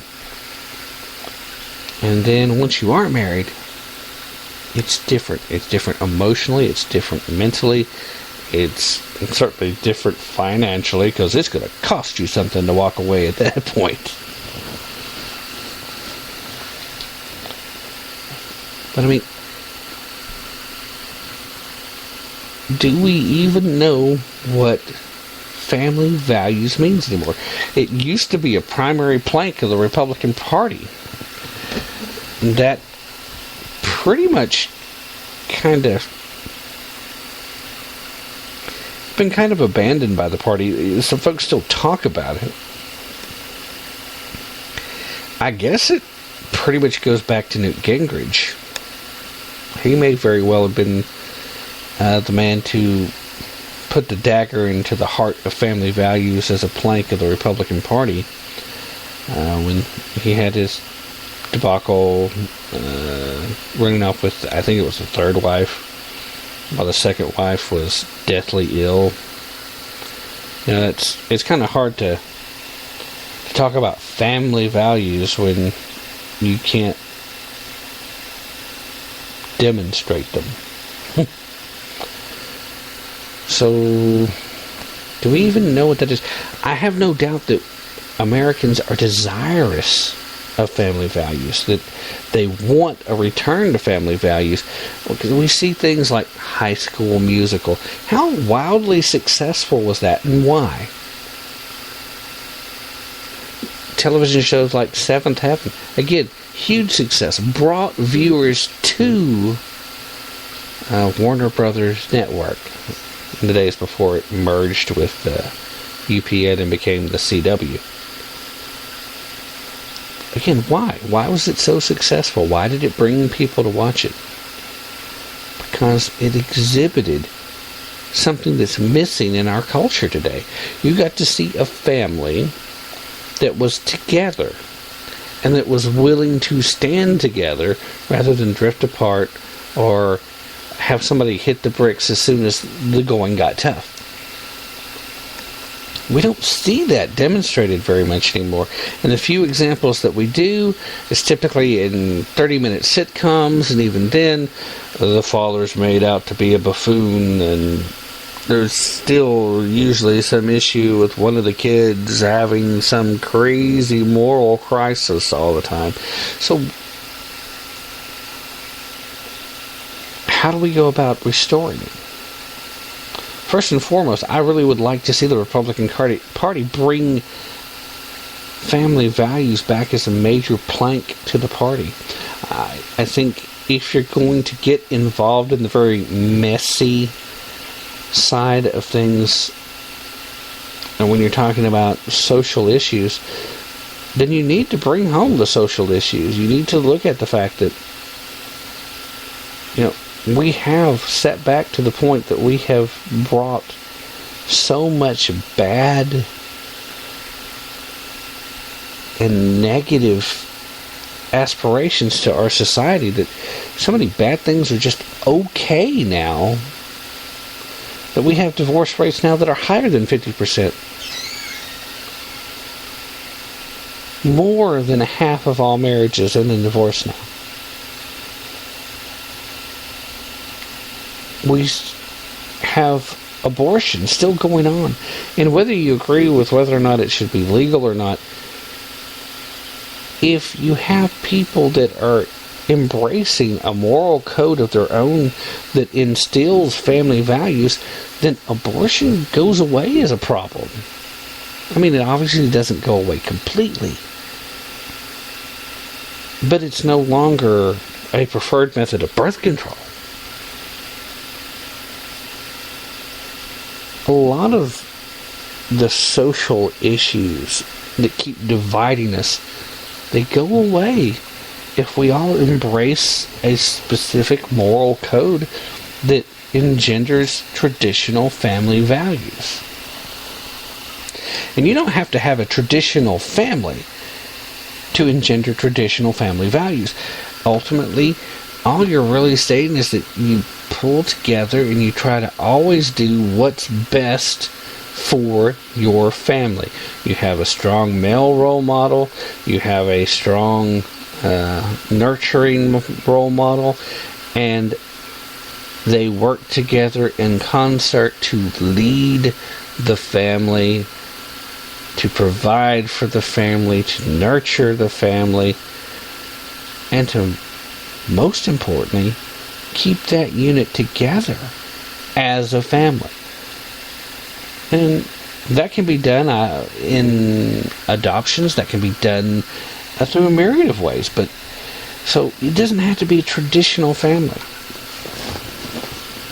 But those traditional values are an important building block for how our youth judges themselves and how they will conduct themselves to the next level. Today was the day that they have that ridiculous annual no pants ride in public transportation. It goes on worldwide.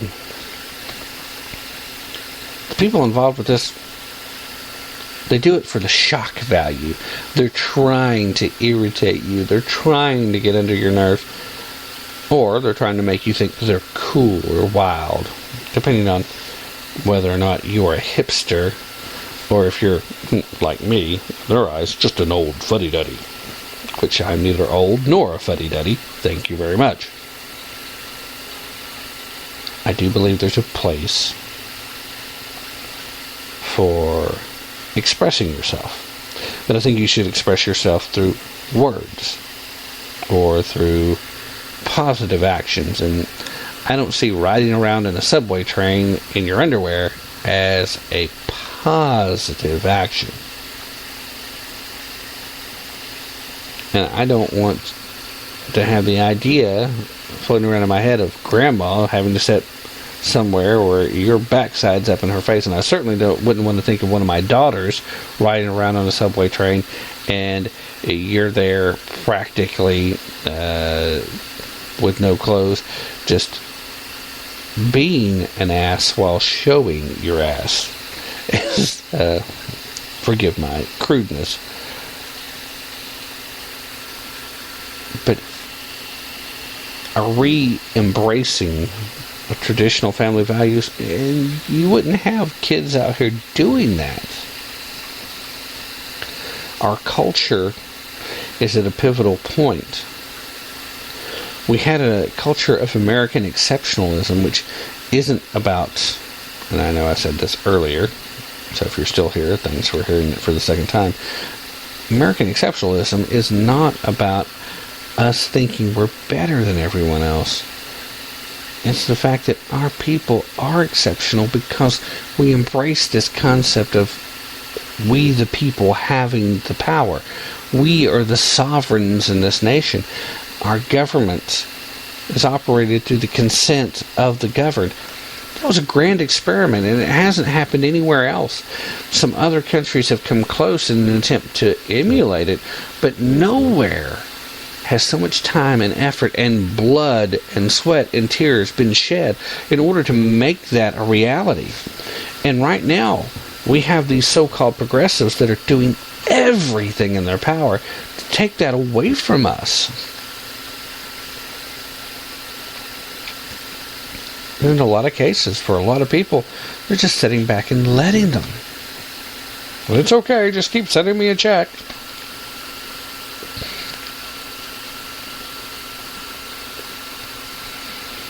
The individual sense of pride, of accomplishment, of doing something that you can't have taken away from you. Whether it's a job well done or winning a championship of some kind, or maybe even just overcoming a fear. All of these things are part of what builds to a life of success. And real success is only measured by you and your accomplishments. And if all you do is sit back and collect a check and hand over your freedoms in the process, what have you accomplished? When I hear somebody throw up their hands and say, well, why should I bother when somebody else can do this? You should bother because it's going to make you feel better about you, and in return will help you to be more productive, not only as an example to your family, but also as an example to your friends and your neighbors. And while some of them might make fun of you at first, before it's all said and done, as long as you stay strong and you keep pushing hard and you demonstrate that things can be accomplished through your own effort, eventually you're going to have folks jealous of you. And hopefully some of them will pick themselves up, dust themselves off, and follow suit. Be a positive example. Be a leader. Be something other than a lost soul.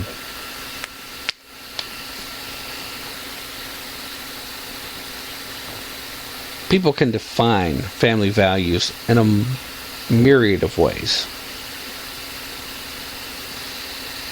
But in simplest terms, family values are the individual moral decisions and code that you'll adopt that you think best suits the preservation of your family unit.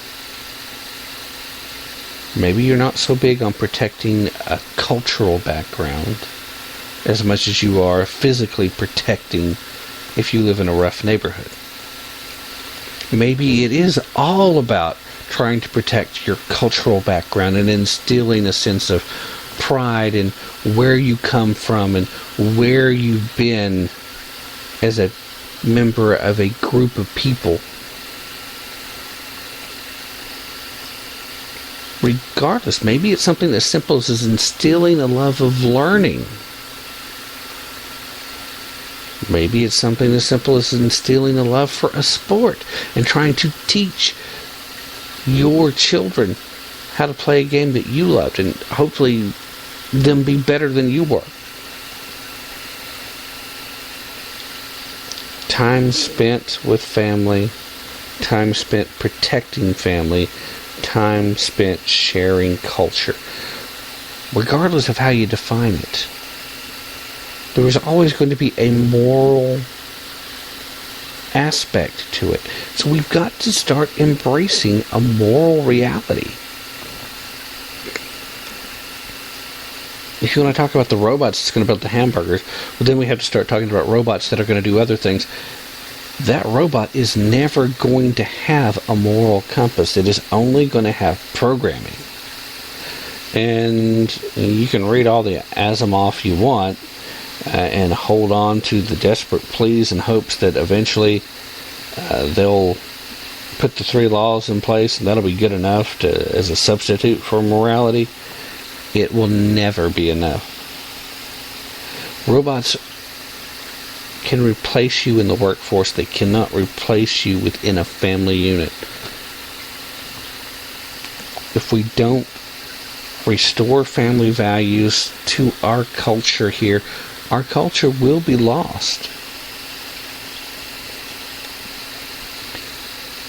Because it is those family values, the effort to protect the family unit, that has helped define, it's been a major driving force, not only in the success of this nation as a whole, economically, spiritually, but also to the point of that American exceptionalism that we've discussed before.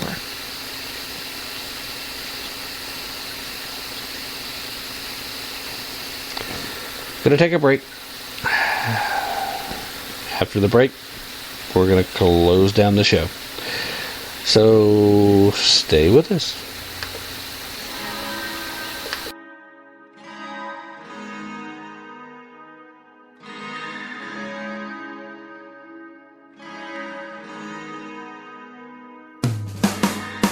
Turned out that I really don't know how to have love, how to let love go. Fell into a really bad place, saying what we can so that we feel safe. Woke up on the floor.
All right, ladies and gentlemen, thanks for staying with us. Quick reminder, again, if you missed Sunday's broadcast over at Blog Talk, please check it out. Miss Brenda Leonard, senatorial candidate looking to primary Lamar Alexander, was our guest in the first hour, and we talked about her vision for Tennessee and the United States as a whole, her campaign and what she's doing, her efforts to become the next senator from the great state of Tennessee. And then we were also joined in the second hour by Diane Sori. If you're not reading Diane Sori's opinion, well, then you should be. So check that out. You can find links to both of those folks, some of the op-eds, and of course the campaign website. Also, breaking news, if you're a local listener that came through today, the official announcement of Weston Wamp running for U.S. Congress was made today. This is his second effort to try and claim the Republican nomination, and hopefully, well, in his case, hopefully, win the seat and represent this district that includes Roane County, Tennessee. If you are local, then the reason the name sounds so familiar is you're probably already very familiar with Zach Wamp, who was a congressman for a very long time. And no question that Zach is probably helping his son as much as possible. Zach also had ran for governor and was beaten by current governor of Tennessee, Bill Haslam. Really just came down to the pilot empire having more influence throughout the entire state. Otherwise, Zach had a really good chance. Plus, a lot of conservative votes were split,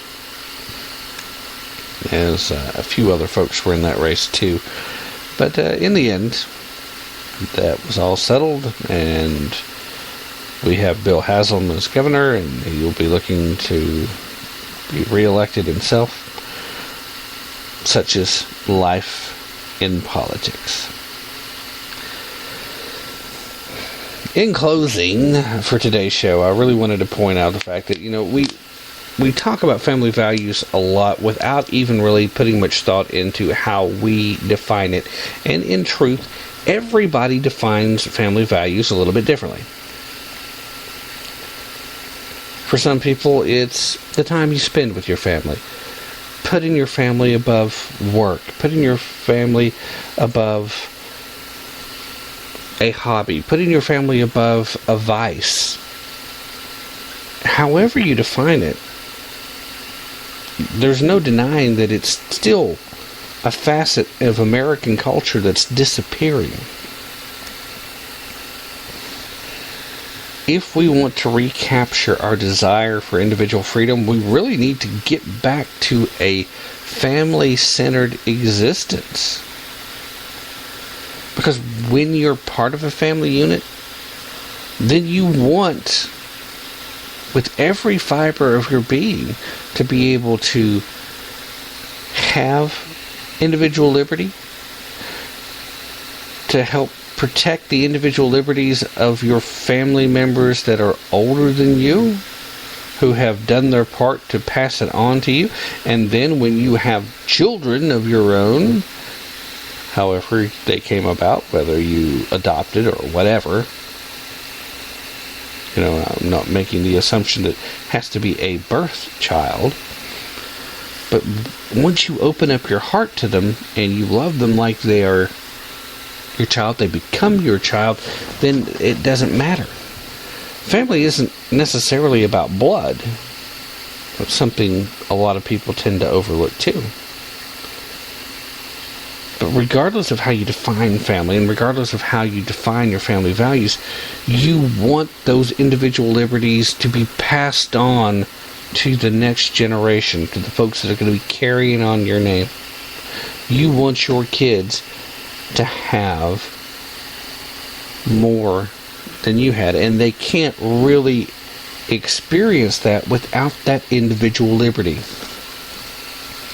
firmly believe that part of the problem that we have today is we have been too successful at handing too much stuff to the next generation. And as they step up to fill in the void, not having had to earn very much of what they've been given, they don't have that same level of appreciation. We've allowed so many things to creep into our culture as being acceptable that now it's much harder for people to shock you. And part of being rebellious, which every generation, once it reaches a certain age, tries to shock the previous generation. We've allowed so much stuff to creep into our culture that it's harder and harder to shock any of us. So they do wilder and crazier stunts and things that 50 years ago would have gotten their butts beaten in public and then have them thrown in jail. I mean, seriously, 50 years ago, you could not have gotten onto a subway and rode without any freaking pants on. Now you have people telling you that, well, that's not any different than walking around in a bikini. Well, technically, by the amount of things that are covered, perhaps not. But the intent is not to go to the beach. The intent is to try and shock you. Sadly, my degenerate friends, the only thing that would actually shock me is if you started speaking intelligently about why it is that you feel the need to show out. Maybe we can get to the bottom of some deep-seated issues and help you to eventually become a productive part of society. Because as long as you're pulling stunts like this, you're not being very productive. If it makes you feel cool, then that's a sign that you have some more deep-seated issues than we can probably deal with. And certainly not the topic of this show anyway. I'm not going to be trying to hold your hand and help you through your emotional issues. That's on you. Don't ask me to worry about it. Don't ask me to pay for it. And then it's all good. You're free to deal with your issues.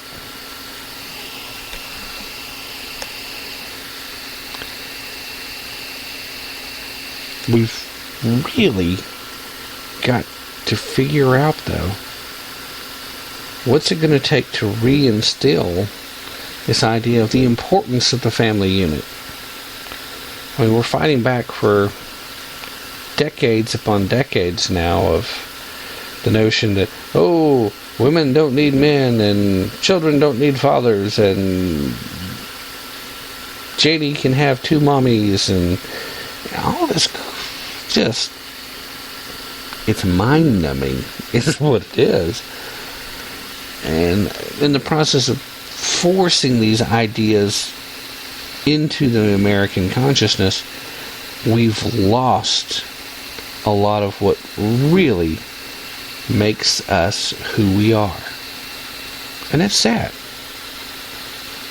Again, I'm not pointing fingers at anybody, and I'm not trying to say that anybody is any less important than this. I'm saying that we all need to embrace this.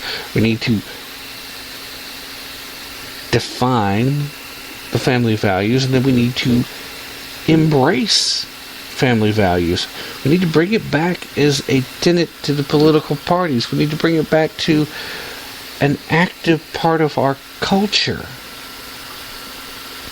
We'll find some folks that we think are our enemies today would embrace us if we would embrace family values again. Not all of them, but there's some. At any rate, it's not going to be solved by just talking about it, but maybe if we can start a conversation and enough people start talking about it, maybe we can get close to a solution. Maybe we might even actually bring back those good old family values. But regardless, the most important thing for you to remember is to not take my word for it. And no matter what you do, definitely don't take their word for it. Take a little time, do your own research, use your brain, and always be prepared to put in just a little bit of effort if you really want to tap into the truth. That's it for tonight, everybody. Thanks for listening. Have a great rest of the week. We will be back on Wednesday night. You guys, may God bless you. And I'm out. Good night, everybody.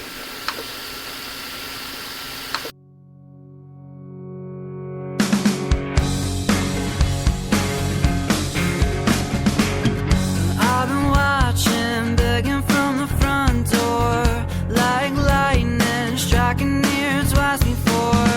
We were so young, so we didn't really know how it feels to really have to let go.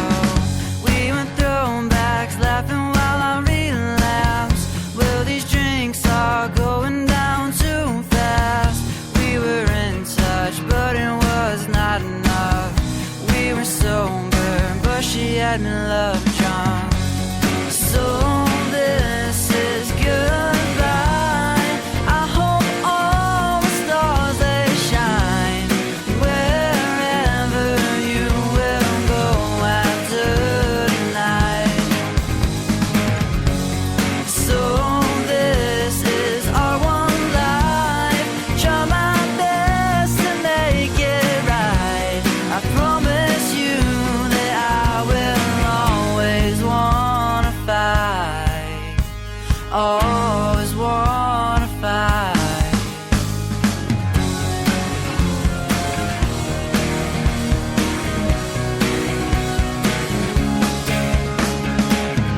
Don't you forget everything that we had. All the good was better till it went bad.